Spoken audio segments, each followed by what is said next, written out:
আসসালামু আলাইকুম। Research sell বাংলাদেশের পক্ষ থেকে আপনাদেরকে আবারও স্বাগত। আজকে আমাদের ব্যাচের লেকচার নাম্বার 16 এবং আজকের লেকচারের মধ্য দিয়ে আমরা রিসার্চ মেথোডোলজি শিখব। তো এটাকেও আমি আসলে অত্যন্ত গুরুত্বপূর্ণ বলবো না, বরং রিসার্চ পেপারের সবচেয়ে গুরুত্বপূর্ণ পার্টই বলবো মেথোডোলজি। আপনি রিসার্চ প্রপোজাল লিখলেও মেথোডোলজি থাকবে, থিসিস লিখলেও থাকবে, আর্টিকেল লিখলেও থাকবে।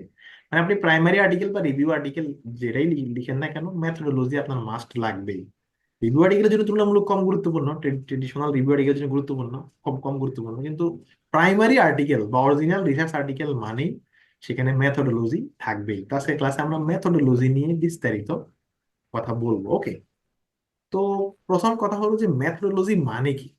সোজা কথা বললে, আপনার গবেষণাটি আপনি কিভাবে করেছেন, কার কাছ থেকে তথ্য নিয়েছেন, কতজনের কাছ থেকে তথ্য নিয়েছেন, তথ্যটা কিভাবে নিয়েছেন, অ্যানালাইসিস কিভাবে করবেন, এথিক্যাল ইস্যুগুলা কিভাবে মেনটেন করেছেন, এই যে প্রক্রিয়াগত যত কথাবার্তা আছে, সবকিছু গবেষণার যেই পার্টে থাকে সেই পার্টকে বলে মেথোডোলজি।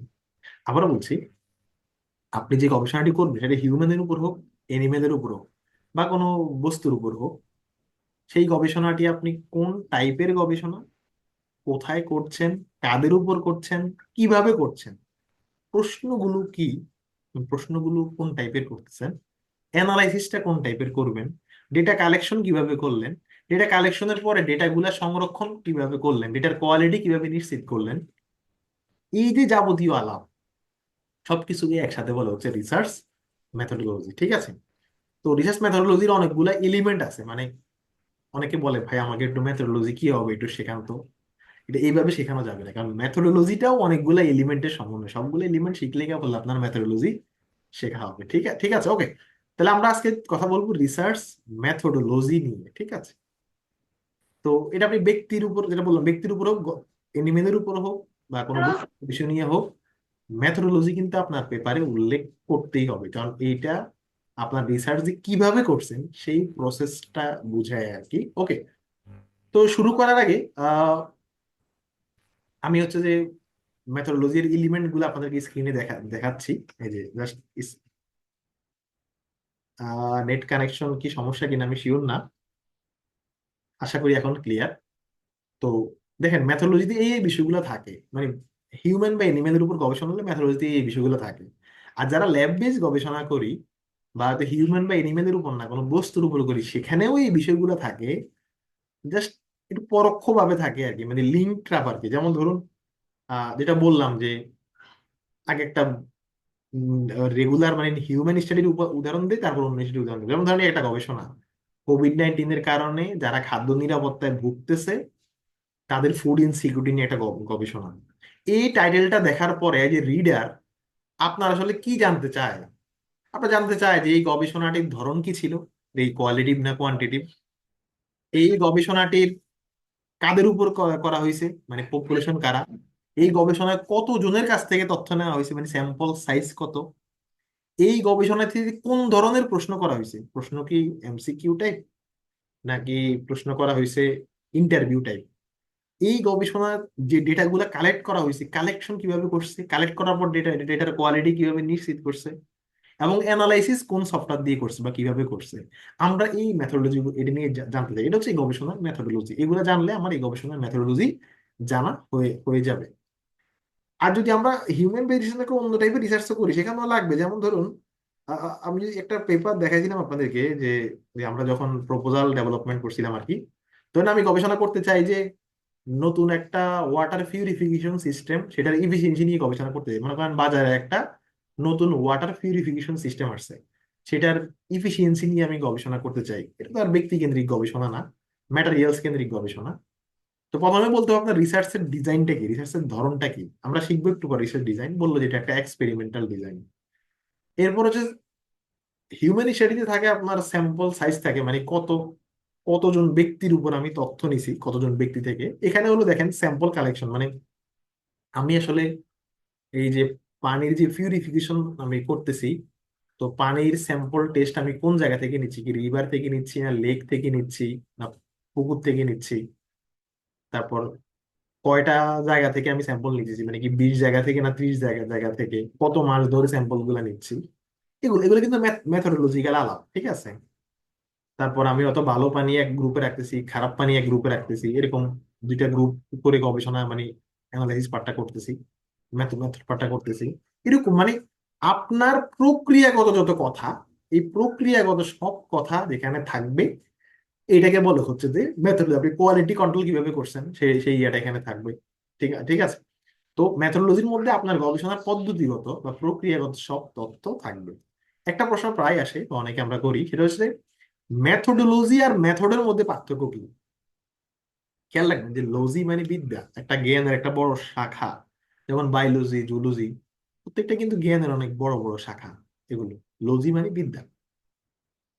তো মেথডোলজি মানে কি, এই সব কিছু মিলেই হচ্ছে মেথডোলজি, সব কিছু মিলেই মেথডোলজি। আর মেথড মানে হচ্ছে যে শুধু ডাটা কালেকশন কিভাবে করব, ডেটা কালেকশন কিভাবে করব, এটাকে বলে মেথড। আর পুরো প্রক্রিয়াটাকে বলে মেথডোলজি। মনে করেন এটা আমার পুরোটা হচ্ছে আমার দেহ, মেথডোলজি। আর এটা আমার হাত, একটা অংশ, দেহের একটা অংশ, এটা হচ্ছে মেথড। যদিও বিভিন্ন ব্যাকগ্রাউন্ডে মেথডকেই মেথডোলজি বলেই ওরা উল্লেখ করে, কিন্তু যদি মোটা তাকে বলি যে মেথড মানে শুধু ডেটা কালেকশন কিভাবে করবে সেটা, আর মেথডোলজি মানে এই গবেষণার পদ্ধতিগত সকল কথাবার্তাকে একসাথে বলে হচ্ছে মেথডোলজি। ঠিক আছে। এখন অনেকে বলে যে ভাই আমি মেথডোলজি পারিনি, একটু মেথডোলজি শিখিয়ে দেন। শিখানো যাবে না, কারণ এটা তো অনেক কিছু জড়িত। আজকে আমরা শুধু রিসার্চ ডিজাইন এটা শিখবো। আগামী দুটো ক্লাস আমাদের জোড়ায় হবে, এবং আগামী ক্লাসটা ব্যাচের সবচেয়ে লং ক্লাস। দুইটা ক্লাসের মধ্যে আমরা একটু গ্যাপও দেবো 5 মিনিট। আগামী ক্লাসটা লং ক্লাস, আমাদের ব্যাচের জোড়া জোড়ায় ক্লাস হচ্ছে টোটাল 5টা। মেথডোলজির পরে আর খুব একটা জোড়া ক্লাস পাবেন না, কিন্তু মেথডোলজির আগামী দুটো ক্লাসের জোড়ায় ক্লাস। এবং খুবই গুরুত্বপূর্ণ, ঠিক আছে, খুবই গুরুত্বপূর্ণ, খুবই গুরুত্ব সহিত করতে হবে। তো রিসার্চ ডিজাইনটা হচ্ছে মেথোডোলজির 1 নাম্বার এলিমেন্ট। আমরা যদি কোনো হিউম্যান বা এনিমেল বেস কোনো স্টাডি করতে যাই, বা অন্য টাইপের স্টাডি গুলাতেও, আগেই হচ্ছে রিসার্চ ডিজাইনের কথা থাকবে বা স্টাডি ডিজাইনের কথা থাকবে। মেথোডোলজির 1 নাম্বার এলিমেন্ট হচ্ছে স্টাডি ডিজাইন, এবং এই 1 নাম্বার এলিমেন্টটাই নির্ভর করায় যে অন্য এলিমেন্ট গুলা কি হবে। এই 1 নাম্বার এলিমেন্টের এত শক্তি।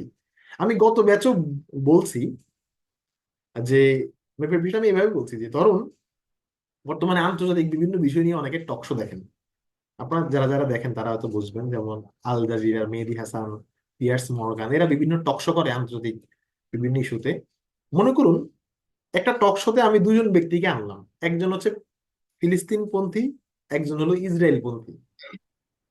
এখন যে ফিলিস্তিন পন্থী, মানে আমি একজনের একজনের ধরন হচ্ছে সে ভাই ফিলিস্তিন আটকায় পন্থী। আসতেছে।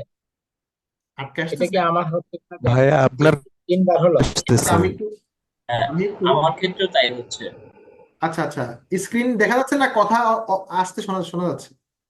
কথা স্ক্রিনও বন্ধ কেটে হয়ে যাচ্ছে। যাচ্ছে, কথাও বন্ধ হয়ে যাচ্ছে ভাই মাঝে আচ্ছা মাঝে। আচ্ছা, আমি একটু তাহলে নেট কানেকশনটা, কথা কেটে কেটে যাচ্ছে।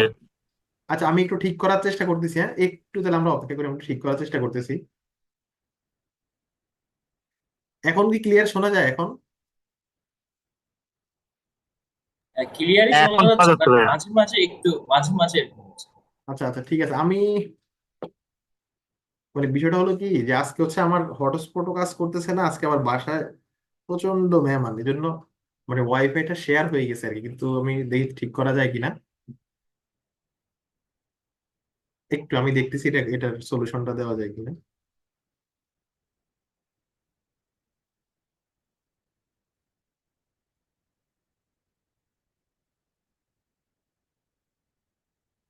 আচ্ছা এমনি এখন কি ক্লিয়ার শোনা যায়?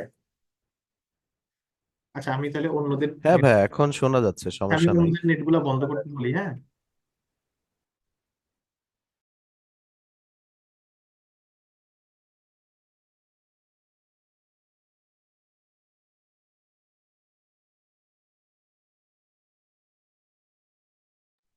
আচ্ছা ঠিক আছে, আমি আশা করি এখন আর সমস্যা হবে না। তো আমি যেখানে ছিলাম, আহ, যেটা বললাম যে ধরুন একটা টক শোতে দুজন লোক, একজন হচ্ছে ফিলিস্তিন পন্থী, একজন ইসরায়েল পন্থী।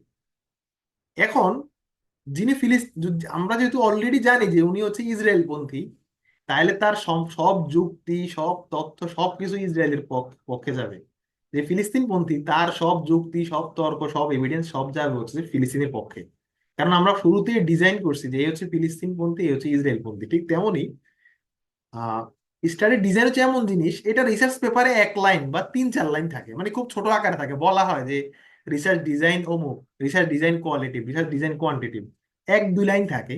কিন্তু এইটাই নির্ভর করবে অন্য পার্টগুলো কি হবে, সেটা কিন্তু রিসার্চ ডিজাইন নির্ধারণ করে দেয় যে অন্য পার্টগুলো কি হবে। যেমন খেয়াল করুন, একটু খেয়াল খেয়াল করুন, আমি কয়েকটা উদাহরণ দিই আগে। এই একটা রিসার্চ পেপার, এইটার সাউন্ড বুঝে না গেলে একটু চ্যাট বক্সে জানাই না। এখন তো ক্লিয়ার শোনা যায় নাকি? আমার এখানে দেখা যাচ্ছে যে ক্লিয়ার শোনা জি যাচ্ছে। ভাইয়া, ক্লিয়ার শোনা যাচ্ছে। হ্যাঁ, এখন তো ক্লিয়ার এই শোনা যাচ্ছে রিসার্চ ভাইয়া। পেপারে এই রিসার্চ পেপারে প্রথম লাইন, মানে মেথোডোলজির আন্ডারে প্রথম লাইন হলো, the study used a qualitative phenomenological approach. এই দুইটা শব্দ, কোয়ালিটেটিভ ফেনোমেনোলজিক্যাল, জাস্ট দুইটা শব্দ। এই দুইটা শব্দ ডিজাইন নির্দেশ করতেছে কেন, আমি একটু পরে বলতে দেখেন। শুধু লেখা আসবে এই স্টাডিটা কোয়ালিটেটিভ ফেনোমেনোলজিক্যাল অ্যাপ্রোচ ফলো করতেছে। আচ্ছা, আরেকটা স্টাডি দেখি। বললো যে এই স্টাডিটা হচ্ছে cross sectional Google form survey. Cross sectional, এখানে একটা শব্দ হয়েছে কি, এই স্টাডিটা হচ্ছে ক্রস সেকশনাল। দেখেন এই যে মেথোডোলজির under study design cross sectional, এখানে শব্দটা কি, ক্রস সেকশনাল। আচ্ছা, আরেকটা স্টাডি দেখি। বললো যে এই গবেষণাটি quasi experimental study. Quasi experimental study, এই গবেষণাটি কোয়াসি এক্সপেরিমেন্টাল। শব্দগুলো খেয়াল করেন, এই শব্দগুলাই কিন্তু ডিজাইন আর নির্দেশ করতেছে, যেটা আমরা একটু পরেই ধরে ধরে দেখব। আরেকটা গবেষণার মেথোডোলজি পার্ট দেখেন, প্রথম লাইন খেয়াল করেন, the study follow A mix method approach. Mix method approach, এই যে আমরা শব্দগুলো দেখলাম, মিক্স মেথড, ফেনোমেনোলজিক্যাল, এক্সপেরিমেন্টাল, মেথোডোলজির যে শুরুতেই এই লাইনটা আমরা দেখলাম, এটাই নির্দেশ করে এই গবেষণার ডিজাইন বা এই গবেষণার ধরন বা এই গবেষণার অ্যাপ্রোচ বা এই গবেষণার নকশাটা কি হবে।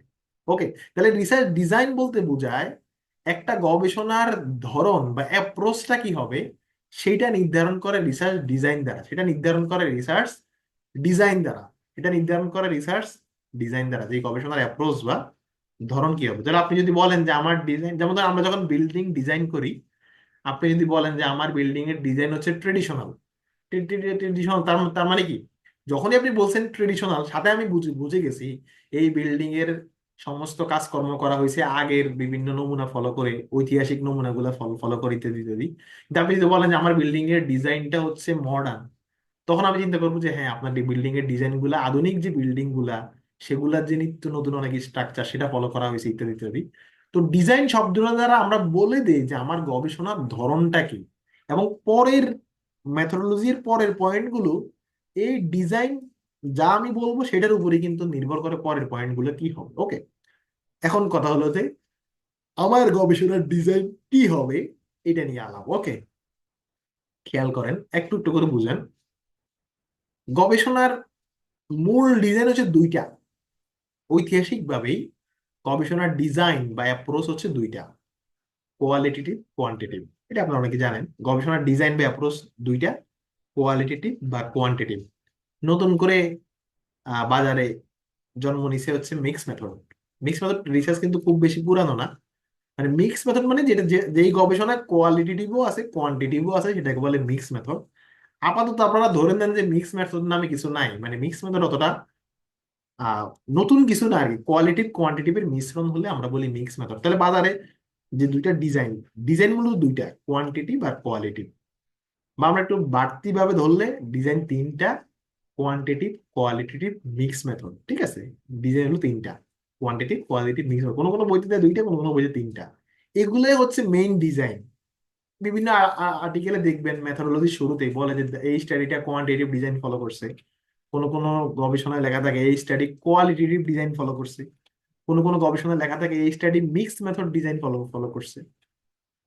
এখন প্রশ্ন হইতে পারে যে ভাই আপনি তো বললেন যে ডিজাইন হচ্ছে এই তিনটা, তাহলে আমরা একটু আগে একটা পেপারে দেখলাম ফেনোমেনোলজিক্যাল ডিজাইন, তো কই ফেনোমেনোলজিক্যাল ডিজাইন তো এই তিনটার মধ্যে নাই। বা আমরা একটা পেপারে দেখলাম ক্রস সেকশনাল ডিজাইন, ক্রস সেকশনালটাকে তো আমরা এখানে দেখলাম না। উত্তর হচ্ছে এরা হচ্ছে মনে করেন আপার লেয়ারে, আপার লেয়ার মানে এরা হচ্ছে দাদা বা নানা, ঠিক আছে, মানে এটা হচ্ছে মূল ডিজাইন। এদের আন্ডারে আবার সাব ডিজাইন আছে, যেমন যেমন কোয়ান্টিটিভ এর আন্ডারে সাব ডিজাইন আছে এগুলো। Descriptive, causal, experimental. তাহলে কোনো গবেষণা যদি আমরা দেখি যে এটা এক্সপেরিমেন্টাল ডিজাইন, তাহলে বুঝতে হবে এটা কোয়ান্টিটিভ ডিজাইনেরই একটা অংশ, এক্সপেরিমেন্টাল ডিজাইন। কোনো গবেষণা যদি লেখা থাকে এটা কোরিলেশনাল গবেষণা, তাহলে বুঝতে হবে এটা কোয়ান্টিটিভ ডিজাইনেরই একটা অংশ।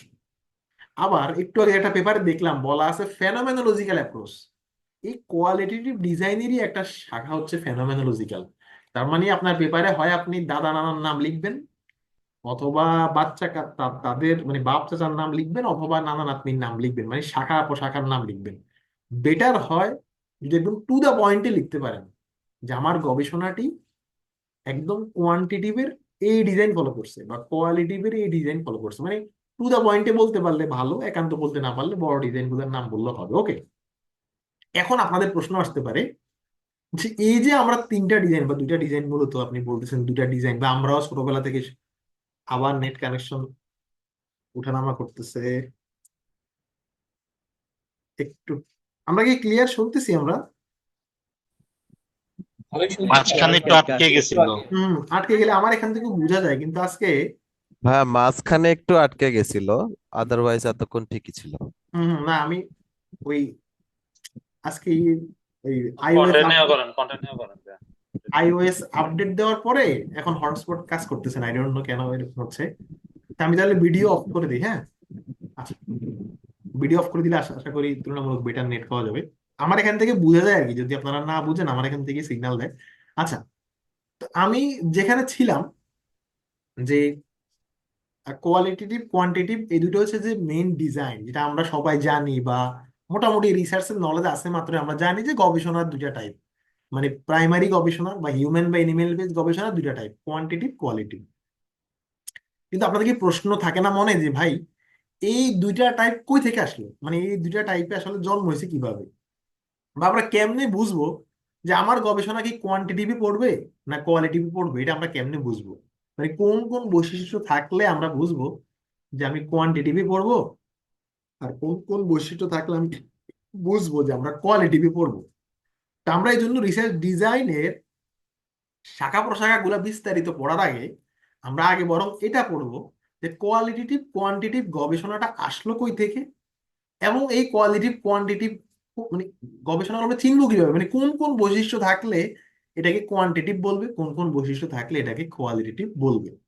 আমরা ডিজাইনের সাব ডিজাইন গুলা পড়ার আগে কোয়ালিটিভ কোয়ান্টিটিভ ডিজাইনের উৎপত্তিটা কিভাবে হইলো বা এটার যে বৈশিষ্ট্যগুলা কি, এটা আমরা আগে পড়বো। ঠিক আছে, মানে এই যে রিসার্চ, এই যে কোয়ালিটিভ কোয়ান্টিটিভ গুলো আসলো কই থেকে। ঠিক আছে, তাই এই 10-15 মিনিট একটু থিওরিটিক্যাল আলাপ হবে, হয়তো একটু বিরক্তিও লাগতে পারে, কিন্তু আমার ধারণা যে অত লাগবে না। এটা মাথায় রাখবেন যে রিসার্চের সবচেয়ে কঠিন পড়া হচ্ছে এগুলা, ফলে একটু হার্ড লাগতে পারে আপনাদের কাছে, তবুও আমরা অনেক দিন ধরে চেষ্টা করে তুলনামূলক একটু ইজি ওয়েতে দেখানোর চেষ্টা করতেছি। ওকে, তাহলে আমরা এখন পড়বো যে কোয়ালিটিভ কোয়ান্টিটিভ যে অ্যাপ্রোচ, এটা আসলো কই থেকে সেটাই আমরা এখন পড়বো। ওকে, তো খেয়াল খেয়াল রাখবেন যে রিসার্চ ডিজাইন শব্দটা আসছে রিসার্চ প্যারাডাইম নামক ধারণা থেকে। রিসার্চ প্যারাডাইম নামক ধারণা থেকে, প্যারাডাইম মানে ধরন বা এরকম আর কি, প্যারাডাইম মানে ধরন। এখন রিসার্চ প্যারাডাইম মানে কি? রিসার্চ প্যারাডাইম মানে হচ্ছে গবেষণার দার্শনিক। ভাইয়া আপনাকে আবারও শোনা যাচ্ছে না। এখন তো শোনা যাওয়ার কথা, এখন তো নেট ঠিক আছে।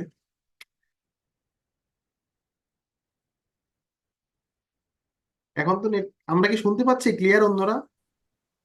হ্যাঁ শুনতে পাচ্ছি। প্যারাডাইম মানে ধরন, ওকে, এই পর্যন্ত শুনছি, এরপরে হ্যাঁ হ্যাঁ কিছু হ্যাঁ বলছেন না। হ্যাঁ হ্যাঁ এটুকুই বলছি না, এখন নেট ঠিক আছে ভাই, মানে আমার এখানে বোঝা যায়, বুঝতে বুঝতে পারছেন? আমি নিজেই বুঝতে পারি যখন বোঝা যায় মানে নেট ইস্যু থাকে। ও আচ্ছা, মাঝখানে আপনি তাহলে ব্রেক দিছিলেন, ওই জন্য মনে করছি আটকে গেছে। আচ্ছা আচ্ছা, আচ্ছা, ওকে কন্টিনিউ করেন। ওকে ওকে। তা আমি যেটাতে ছিলাম যে রিসার্চ প্যারাডাইম থেকেই এই বিষয়গুলো আসছে আর কি। মানে এই যে আমরা বর্তমানে কোয়ালিটিভ কোয়ান্টিটিভ পড়ি, এগুলো রিসার্চ প্যারাডাইম নামক ধারণা থেকে আসছে। আর প্রশ্ন যদি রিসার্চ প্যারাডাইমটা কি, রিসার্চ প্যারাডাইম মানে হচ্ছে গবেষণার দার্শনিক ভিত্তি। দার্শনিক ভিত্তি মানে এক, যদি আমি সহজ কথা বলি, বইয়ের ভাষা বাদ দিয়ে আমি আবারও বলছি, যারা এগুলা একাডেমিক্যালি থিওরিটিক্যাল পড়ছেন দেখবেন এখানে অন্টোলজি, এপিস্টেমোলজি, এরকম অনেক জটিল পড়াশোনা আছে, কিন্তু আমাদের বাস্তবে অত কিছুর প্রয়োজন নাই। পড়তে পারি, কিন্তু আমি মনে করি যে প্র্যাকটিক্যাল রিসার্চের জন্য আমাদের এত থিওরিটিক্যাল প্রয়োজন নাই, আমরা হচ্ছে মূল বিষয়গুলো পড়লে হয় আর কি।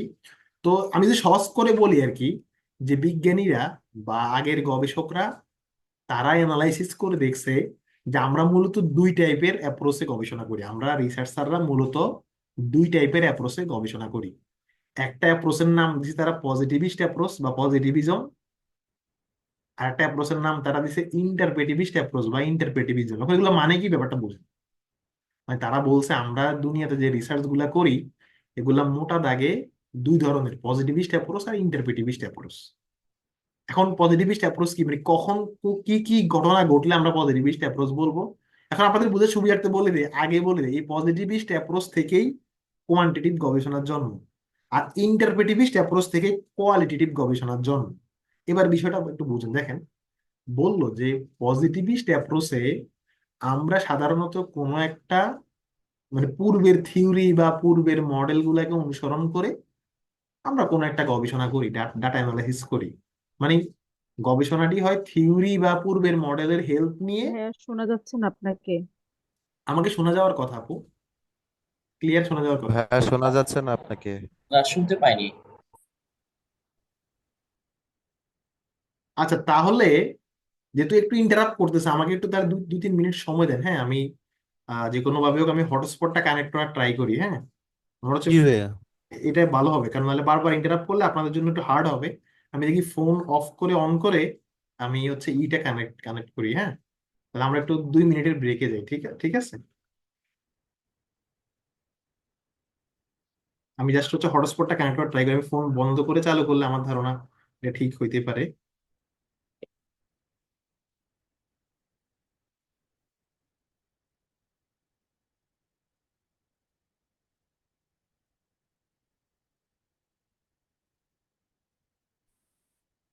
Hey Siri, can you restart the phone please?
ওকে, তো আমরা যেখানে ছিলাম সেটা হচ্ছে যে কোয়ালিটেটিভ কোয়ান্টিটিভ এই রিসার্চটা আসলে কই থেকে আসছে। আমরা বলছি এটা আসছে হচ্ছে রিসার্চ প্যারাডাইম নামক কনসেপ্ট থেকে। সেই রিসার্চ প্যারাডাইমে যে বিজ্ঞানীরা তারা বলছে গবেষণার মূলত দুইটা ধারা, একটা হচ্ছে যে পজিটিভিস্ট অ্যাপ্রোচ, একটা হচ্ছে ইন্টারপ্রেটিভিস্ট অ্যাপ্রোচ। আমি স্ক্রিন শেয়ার করি একটু। একটা হচ্ছে পজিটিভিস্ট অ্যাপ্রোচ, একটা হচ্ছে ইন্টারপ্রেটিভিস্ট অ্যাপ্রোচ। ঠিক আছে। আচ্ছা, এখন ওরা বললো যে পজিটিভিস্ট অ্যাপ্রোচে যারা আমরা রিসার্চ করি তারা করি ডিডাকটিভ অ্যাপ্রোচে। ডিডাকটিভ অ্যাপ্রোচ মানে হচ্ছে যে আমরা এক্সিস্টিং থিওরি মডেল এগুলোর হেল্প নিয়ে আমরা আমাদের গবেষণা করি। এটা হচ্ছে পজিটিভিস্ট অ্যাপ্রোচ। আর ইন্টারপ্রেটিভিস্ট অ্যাপ্রোচ মানে হচ্ছে ইন্ডাকটিভ অ্যাপ্রোচ। ইন্ডাকটিভ অ্যাপ্রোচ মানে আমরা গবেষণার মাধ্যমে থিওরি ডেভেলপ করি বা কোনো একটা ব্যাখ্যা দাঁড় দাঁড় করাই। ব্যাপারটা বুঝেন, পজিটিভিস্ট অ্যাপ্রোচ হচ্ছে চলমান থিওরি বা চলমান মডেলের হেল্প নিয়ে সে গবেষণা করতেছে। আর ইন্টারপ্রেটিভিস্ট অ্যাপ্রোচ হচ্ছে যে গবেষণার মাধ্যমে থিওরি বা মডেল দাঁড় করাচ্ছে। তার মানে পজিটিভিস্ট অ্যাপ্রোচ হচ্ছে থিওরি টু কন্টেন্ট, আর এটা হচ্ছে যে কন্টেন্ট টু থিওরি। আচ্ছা, যদি এটা না বুঝেন পরেরটা বুঝেন। বিজ্ঞানীরা বলছে যে পজিটিভিস্ট অ্যাপ্রোচে যারা গবেষণা করে তাদের ডেটা আসবে নিউমেরিক্যাল ডেটা। নিউমেরিক্যাল ডেটা মানে কি, ব্যাপারটা সহজে বুঝেন। যেখানে আমার নামটা ভিন্ন দেখাচ্ছে, আমি নামটা একটু সেট করে নিই। ভাইয়া সাউন্ড হচ্ছে কম, মানে শোনা না, যাচ্ছে সাউন্ড আস্তে আস্তে। সাউন্ড কম না, এখন আর প্রবলেম নেই, বুঝতে পারছেন? এখন প্রবলেম থাকলে একান্তই আপনাদেরই প্রবলেম থাকবে, এখন আর ডেটা ইস্যু নাই আর কি। প্রবলেম থাকলে আমার এখানেই আমি মানে বোঝা যায় আর কি। আচ্ছা, তা আমি যেটা বললাম যে এখানে বললো যে পজিটিভিস্ট অ্যাপ্রোচ মানে রিসার্চের যে দুইটা মেইন অ্যাপ্রোচ, পজিটিভিস্ট এবং ইন্টারপ্রেটিভিস্ট। পজিটিভিস্ট অ্যাপ্রোচ হচ্ছে আমরা নিউমেরিক্যাল ডেটা নিয়ে কাজ করি। নিউমেরিক্যাল ডেটা মানে কি, যেমন ধরুন আপনাদেরকে যদি আমি প্রশ্ন করি আপনার প্রিয় রং কোনটি, আমি 4টা অপশন দিলাম, লাল, নীল, সাদা, সবুজ। আপনারা সবাই এটা ফিল আপ করলেন। ফিল আপ করার পর আমি যে ডেটাটা পাবো সেটা কিন্তু নিউমেরিক্যাল মানে আমি হয়তো পার্সেন্টেজ পাবো যে 40% মানুষ লাল পছন্দ করে, 30% মানুষ নীল পছন্দ করে। তো এটাকে বলা হচ্ছে কি পজিটিভিস্ট অ্যাপ্রোচ, মানে ডেটা হবে নিউমেরিক্যাল। আর ইন্টারপ্রেটিভিস্ট যে অ্যাপ্রোচ সেখানে ডেটা হবে নন নিউমেরিক্যাল। নন নিউমেরিক্যাল মানে ইন্টারভিউ ডেটা। যেমন আমি যদি আপনাকে প্রশ্ন করি আপনি কেন লাল রং পছন্দ করেন, এটা 10 জনকে প্রশ্ন করলে 10 ধরনের উত্তর আসবে। তার মানে ইন্টারপ্রেটিভিস্ট অ্যাপ্রোচে আমাদের ডেটা গুলা আসে বর্ণনামূলক আকারে, নন নিউমেরিক্যাল আকারে। আর পজিটিভিস্ট অ্যাপ্রোচে ডেটা আসে নিউমেরিক্যাল আকারে। এটা গুরুত্বপূর্ণ কারণ কোয়ালিটিভ আর কোয়ান্টিটিভের পার্থক্য কিন্তু এটাই, মানে বাম দিকেরটা কোয়ান্টিটিভ, ডান দিকটা কোয়ালিটিভ। আচ্ছা, এরপর বিজ্ঞানীরা বলছে যে যারা পজিটিভিস্ট অ্যাপ্রোচে কাজ কাজ করবে তাদের স্যাম্পল সাইজ হবে লার্জ। স্যাম্পল সাইজ হবে লার্জ, যেন এটা রিপ্রেজেন্টেটিভ হয়। যেমন মানে বিষয়টা কি বুঝুন, মনে করেন আমি আপনাদের এই ব্যাচের 2 জনকে প্রশ্ন করলাম যে আমাদের ক্লাস কি আপনার ভালো লাগে। 2 জন বললেন যে না ভাই আমার ভাল লাগে না। এখন এই 2 জনের ডেটার উপর ভিত্তি করে কি আমরা সিদ্ধান্ত নিতে পারবো যে এই রিসার্চের ব্যাচের ক্লাস ভালো হয় না? আমরা সিদ্ধান্ত নিতে পারবো না, কারণ মাত্র 2 জন, এখানে পর্যাপ্ত পরিমাণ স্যাম্পল সাইজ নেই। যদি 100 জন মানুষ ক্লাস করে সেখানে হয়তো অন্তত 30 জন, অন্তত 40 জনের মতামত নিয়ে সেটা রিপ্রেজেন্টেটিভ হবে। কিন্তু শুধু 2 জনের মতামত নিয়ে যদি আমি ফলাফল প্রকাশ করে দিই তাহলে এটা রিপ্রেজেন্টেটিভ হবে না।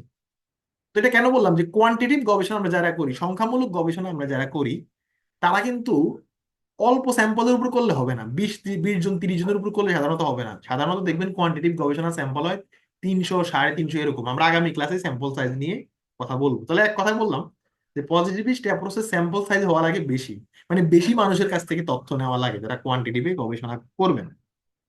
আর যারা কোয়ালিটেটিভ গবেষণা করবেন তারা স্মল সাইজ, মানে স্যাম্পল সাইজ হওয়া লাগবে ছোট। নর্মালি কোয়ালিটেটিভ গবেষণা আমরা আগামী ক্লাসে গুলো শিখবো। নর্মালি কোয়ালিটেটিভ গবেষণায় আমরা 20 জন, 25 জন, 15 জন এরকম, মানে আমি আগামী ক্লাসে শেখাবো নিয়মগুলা এরকম আর কি। আমরা অল্প কয়েকজনের কাছ থেকে তথ্য নেই। আমরা হচ্ছে যে এই কোয়ালিটেটিভ রিসার্চ, ঠিক আছে? স্যাম্পল যাওয়া লাগবে কম। কেন কম? কারণ এখানে আমরা সংখ্যার ভিত্তিতে সিদ্ধান্ত নেই না। আমি যদি প্রশ্ন করি যে আপনার লাল রং কেন পছন্দ, যিনি এক্সপার্ট তিনি চাইলে এরকম 5 জন এক্সপার্ট লোক চাইলে অনেক তথ্য দিতে দিতে পারবে। তার মানে কোয়ালিটেটিভ রিসার্চের ক্ষেত্রে স্যাম্পল সাইজটা ইম্পর্টেন্ট না। আচ্ছা, এরপর কোয়ান্টিটিভ রিসার্চে আমরা অ্যানালাইসিসটা করি সংখ্যামূলক, স্ট্যাটিস্টিক্যাল।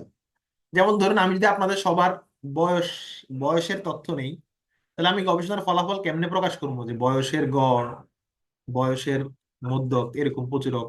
বা আমি যদি প্রশ্ন করি আপনি কি ধূমপান করেন, ইয়েস অর নো, এত% মানুষ ধূমপান করে, এত% মানুষ ধূমপান করে না, এরকম ডেটা পাবো। মানে কোয়ান্টিটিভ অ্যাপ্রোচ বা পজিটিভিস্ট অ্যাপ্রোচে অ্যানালাইসিসটা হবে স্ট্যাটিস্টিক্যাল। আর কোয়ালিটেটিভ গবেষণা অ্যানালাইসিসটা হবে থিমেটিক বা বর্ণনামূলক। থিমেটিক বর্ণনামূলক। এটা স্ট্যাটিস্টিক্যাল হবে না, সংখ্যামূলক হবে না। একটা উদাহরণ দেন, দেই তাহলে বুঝবেন। দেখেন আমি জাস্ট এটা আপনার জাস্ট দেখেন, দেখেন এই যে অ্যানালাইসিসটা দেখেই বোঝা যায় যে এটা একটা হচ্ছে সংখ্যামূলক অ্যানালাইসিস বা স্ট্যাটিস্টিক্যাল অ্যানালাইসিস। কোন একটা পেপারের অ্যানালাইসিস পার্ট এটা, কোন একটা পেপারের এটা হচ্ছে অ্যানালাইসিস পার্ট, দেখেই বোঝা যায় যে এটা একটা কোয়ান্টিটিভ স্টাডি বা এটা একটা ইন্টারপ্রেটিভ পজিটিভিস্ট অ্যাপ্রোচ। এখানে সংখ্যামূলক বিভিন্ন ডেটা। কিন্তু এই গবেষণাটি যদি দেখি, পরের গবেষণাটি দেখেন, এই যে এখানে খেয়াল করেন, সব হচ্ছে বর্ণনা টাইপ, বর্ণনা, এখানে কোনো টেবিল নাই বা কোনো কোয়ান্টিটিভ অ্যানালাইসিস নাই, এখানে হচ্ছে বিভিন্ন ব্যক্তির উক্তি, ইন্টারভিউর উক্তি। এটা হচ্ছে যে ইন্টারপ্রেটিভিস্ট, মানে নন নিউমেরিক্যাল। ঠিক আছে, তাহলে কোয়ান্টিটিভ রিসার্চের অ্যানালাইসিসটা হবে স্ট্যাটিস্টিক্যাল, কোয়ালিটেটিভ রিসার্চের অ্যানালাইসিসটা হবে থিমেটিক বা বর্ণনামূলক হবে আর কি। ঠিক আছে, ঠিক ঠিক ঠিক আছে। আচ্ছা, আশা করি এটাও বুঝতে পারছেন। এরপর কোয়ান্টিটিভ গবেষণার ফাইন্ডিংসটা জেনারেলাইজড করা যায়, কিন্তু কোয়ালিটেটিভ গবেষণার ফাইন্ডিং জেনারেলাইজ করা যায় না। মানে বিষয়টা কি বলি, একটু বুঝেন, ফিলোসফিটা বুঝেন। কোয়ালিটেটিভ রিসার্চ আমরা যারা করি, আমরা ধরেই নেই যে গবেষক যে অপশন গুলা রাখছে এই অপশন গুলার মধ্যেই উত্তরটা লুকায়িত আছে। যেমন আমি যদি প্রশ্ন করি যে আপনার প্রিয় রং কোনটি, লাল, নীল, সাদা, সবুজ, তার মানে এজ এ রিসার্চার আমি ধরেই নিছি যে আপনাদের সবাই হয় লাল, হয় নীল, হয় সবুজ, নাহলে হলুদ পছন্দ করবেন। মানে আমি চারটা অপশন দিয়ে দিছি। কোয়ান্টিটিভ গবেষণা মানে স্ট্রাকচার, এখানে অপশন থাকবে, আপনি যে অপশনটা চুজ করবেন, আপনার নিজের স্বাধীনতা নাই। তার মানে কোয়ান্টিটিভ গবেষণায় একটা জেনারেলাইজড হয় আর কি। মানে আমরা তখন বলতে পারি, ধরুন কথার কথা, আপনাদের প্রশ্ন করলাম আপনি কি ধূমপান করেন, আপনারা 95% বললেন যে না, ধূমপান করি না। তাহলে আমরা বলতে পারি, মানে ধরেন আমাদের ব্যাচের 150 শিক্ষার্থী, 150 মধ্যে আমরা 50 জনের উপর তথ্য নিলাম ধূমপান করে কিনা। 95% মানুষ বলে ধূমপান করে না, তখন আমরা বলতে পারবো যে হ্যাঁ, রিসার্চের ব্যাচের মানুষ সাধারণত ধূমপান করে না। এই যে কোয়ান্টিটিভ গবেষণার ফাইন্ডিংস কে জেনারেলাইজড করা যায়। কিন্তু কোয়ালিটেটিভ গবেষণা হচ্ছে যে ইন্ডিভিজুয়াল টু ইন্ডিভিজুয়াল ভ্যারি করে। আমি যদি বলি যে ধূমপান, আপনার কি মনে হয় আহ ধূমপান করলে কি কি ক্ষতি হতে পারে, এটা এক একজন এক এক ভাবে বলবে, এটাকে জেনারেলাইজ করা যাবে যাবে না। ঠিক আছে, আশা করি বুঝতে পারছেন। লাস্ট যে পয়েন্টটা বলবো, এই পয়েন্টটা লাগবে না, এই পয়েন্টটা অত প্রয়োজন নাই, মাঝখানের পয়েন্টটা। ওকে, লাস্ট পয়েন্ট হচ্ছে যে কোয়ান্টিটিভ, খেয়াল রাখবেন, কোয়ান্টিটিভ গবেষণা হচ্ছে যে গবেষণার জন্ম লগ্ন থেকেই কোয়ান্টিটিভ গবেষণার অস্তিত্ব। কোয়ান্টিটিভ গবেষণার ইতিহাস অনেক সুদীর্ঘ। সব ব্যাকগ্রাউন্ডের জন্য কোয়ান্টিটিভ গবেষণা লাগবে, সব ব্যাকগ্রাউন্ড, এখানে যে যত ব্যাকগ্রাউন্ডে আছেন সব ব্যাকগ্রাউন্ডের জন্য কোয়ান্টিটিভ গবেষণা মাস্ট। সোশ্যাল হোক, ইঞ্জিনিয়ারিং হোক, বিজনেস হোক, কলা হোক, লাইফ সায়েন্স হোক, এগ্রিকালচার হোক, সবার জন্য কোয়ান্টিটিভ গবেষণা মাস্ট। এবং এবং পুরো দুনিয়ার যত ইম্পেরিক্যাল রিসার্চ, মানে প্রাইমারি রিসার্চ, তার মধ্যে ধরেন 100টার মধ্যে 85টা গবেষণায় হচ্ছে কোয়ান্টিটিভ। এটা আমার একটা গেজ। মানে কোয়ান্টিটিভ গবেষণায় হচ্ছে গবেষণার রাজ্যে রাজত্ব করে। আর কোয়ালিটেটিভ রিসার্চ হচ্ছে যে গত 20-30 বছরে এটা জনপ্রিয়তা পাইছে এবং জনপ্রিয়তা দিন দিন বাড়তেছে। মানে গত 20-30 বছরে এই কোয়ালিটেটিভ রিসার্চ আস্তে আস্তে আস্তে আস্তে এটা জনপ্রিয়তা বাড়তেছে। তো কোয়ালিটেটিভ রিসার্চ সাধারণত ইঞ্জিনিয়ারিং বা এগ্রিকালচার ব্যাকগ্রাউন্ডের জন্য সাধারণত লাগে না কোয়ালিটেটিভ রিসার্চ। তবে ভেরি রিসেন্টলি আস্তে আস্তে এই রিসার্চের মধ্যে একটা প্যারাডাইম শিফট হচ্ছে। প্যারাডাইম শিফট মানে আস্তে আস্তে এই সবগুলা মেথডই সব ব্যাকগ্রাউন্ডের জন্য আস্তে আস্তে লাগতেছে। যেমন কোয়ালিটেটিভ রিসার্চ আমি ইদানিং ইঞ্জিনিয়ারিং ব্যাকগ্রাউন্ডও কিছু কিছু দেখতেছি, কিন্তু এগুলো স্ট্রাকচার হইতে, মানে কাইন্ড অফ কোয়ান্টিটিভের মতো করে কোয়ালিটিভ রিসার্চ, এরকম কিছু পেপারও দেখা যায়। ঠিক আছে, যেমন আমরা লিটারেচার রিভিউর ক্লাসে দেখাইছি যে লিটারেচার রিভিউটা ইঞ্জিনিয়ারিং এর ব্যাকগ্রাউন্ড বা পিওর সায়েন্সে থাকে না, কিন্তু না থাকলেও অনেক সময় স্ট্রাকচার হইতে থাকে এরকম। তো সাধারণত কোয়ালিটেটিভ রিসার্চটা মোটা দাগে এই দুই ব্যাকগ্রাউন্ড, ইঞ্জিনিয়ারিং এবং এগ্রিকালচারে সাধারণত থাকে না। থাকলে ভালো বা শিখে রাখলে ভালো, কিন্তু সাধারণত থাকে না। বা কেউ বর্তমানে যেহেতু মাল্টি ডিসিপ্লিনারি গবেষণা অনেক বাড়তেছে, যেখানে কেউ যে কোনো বিষয় নিয়ে গবেষণা করতে পারে। ইউএসএ তে যেমন আপনি সোশ্যোলজি পড়ে আবার সিএসইউ পড়তে পারবেন, এরকম বিষয় আছে। মানে এগুলো এক্সেপশন, তবুও সুযোগ আছে। তো ঠিক তেমনি রিসার্চে আপনি চাইলে যে কোনো বিষয়ে এঙ্গেজ হতে পারেন, সেক্ষেত্রে শিখে রাখা ভালো। আমি বলছি শিখে রাখা ভালো আর কি। যেমন আমাদের যে লাস্ট পেপারটা, ক্লাইমেট চেঞ্জ যে পেপারটা, সেটা একটা মিক্স মেথড পেপার। সেটা কিন্তু একটা ইঞ্জিনিয়ারিং এর জার্নালে পাবলিশ হয়েছে, কিন্তু মিক্স মেথড, মানে কোয়ালিটিভ কোয়ান্টিটিভ বোথ ছিল। তো যাই হোক, আমি যেটা বললাম, এটা মূলত কোয়ালিটেটিভ রিসার্চ লাগে হচ্ছে সোশ্যাল, কলা, বিজনেস বা হেলথের জন্য কিছু আছে লাগে, কিন্তু কিছু কিছু ব্যাকগ্রাউন্ডের জন্য কম লাগে। যাই হোক, তো এটা বললাম যে কোয়ান্টিটিভ সবার জন্য লাগবে। তো আমাদের ব্যাচে আমরা কোয়ান্টিটিভ পার্টে ক্লাস রাখছি টোটাল হচ্ছে, অ্যানালাইসিস পার্টে আমরা কোয়ান্টিটিভের ক্লাস রাখছি 8টা, আর কোয়ালিটিটিভের ক্লাস রাখছি আমরা 2টা। তবে আমরা কোয়ালিটিভ একদম ভালো করে শেখাবো, যে কোনো কেউ কাজ করতে পারবেন। কোয়ান্টিটিভ আমরা আমাদের সাধ্য অনুযায়ী শেখাবো। ওকে, তো এই গেল। দেখেন, তার মানে বিজ্ঞানীরা বলছে যে এই দুইটা অ্যাপ্রোচে মূলত মানুষ গবেষণা করে, হয় জেনারেলাইজড অ্যাপ্রোচ অথবা ইন্ডিভিজুয়াল অ্যাপ্রোচ। ইন্ডিভিজুয়াল অ্যাপ্রোচটাকে বলে কোয়ালিটেটিভ স্টাডি, আর জেনারেলাইজড অ্যাপ্রোচকে বলা হচ্ছে কোয়ান্টিটিভ। মানে এই যে পজিটিভিস্ট এবং ইন্টারপ্রেটিভিস্ট অ্যাপ্রোচের আলোচনা, এইটা থেকেই মূলত কোয়ালিটেটিভ এবং কোয়ান্টিটিভ গবেষণার জন্য। আপনারা চাইলে এটাকে qualitative versus quantitative versus qualitative চিন্তাও করতে পারেন। ঠিক আছে, ঠিক আছে। তো এই ধারণাগুলো থেকেই মূলত আজকের কোয়ালিটিভ কোয়ান্টিটিভ স্টাডিটা আসছে। এখন আপনার গবেষণাটি কোয়ালিটিভ হবে না কোয়ান্টিটিভ, আপনি কেমনে বুঝবেন? ওই যে আপনার অবজেক্টিভ যদি হয় এরকম যে আপনি অন্তর্বর্তীকালীন সরকারের শিক্ষা ব্যবস্থা কেমন হবে আপনি কিছু সুপারিশ করবেন, তো সুপারিশ করতে হলে তো বনামূলক করা লাগবে, তার মানে এটা কোয়ালিটেটিভ, এটা কোয়ালিটেটিভ। আর যদি আপনি যেন গবেষণা করেন যে অন্তর্বর্তীকালীন সরকারের উপর মানুষ সন্তুষ্ট কিনা আপনি গবেষণা করতে চান, সাধারণত সন্তুষ্ট কিনা, এটা মিক্স মেথড হবে, কোয়ালিটিভ কোয়ান্টিটিভ অথবা কোয়ান্টিটিভ হবে। কারণ আমরা তখন স্ট্রাকচার প্রশ্ন করি যে আপনি কি অন্তর্বর্তীকালীন সরকারের নিয়োগ পছন্দ করেন কিনা, ইয়েস নো, অথবা নিম্নোক্ত চারটা জিনিসের কোন কোন জিনিসটা পছন্দ করেছেন, অপশনাল প্রশ্ন। তো নর্মালি স্যাটিসফ্যাকশন, নলেজ, অ্যাটিটিউড এগুলো হয় কোয়ান্টিটিভ। আর কোন একটা স্ট্র্যাটেজি, চ্যালেঞ্জ, রিকমেন্ডেশন এগুলো যদি আমরা বের করতে চাই, সমাধান বের করতে চাই, এগুলো হয় কোয়ালিটেটিভ। এগুলো কাজ করতে গেলে এমনি বুঝবেন, যখন আপনি আপনার রিলেভেন্ট টপিকে আরো 8-10টা পেপার পড়বেন, সেগুলোর মেথড দেখবেন, বুঝবেন, আপনি বুঝবেন যে আপনার গবেষণাটি কোয়ান্টিটিভ হবে না কোয়ালিটিভ হবে।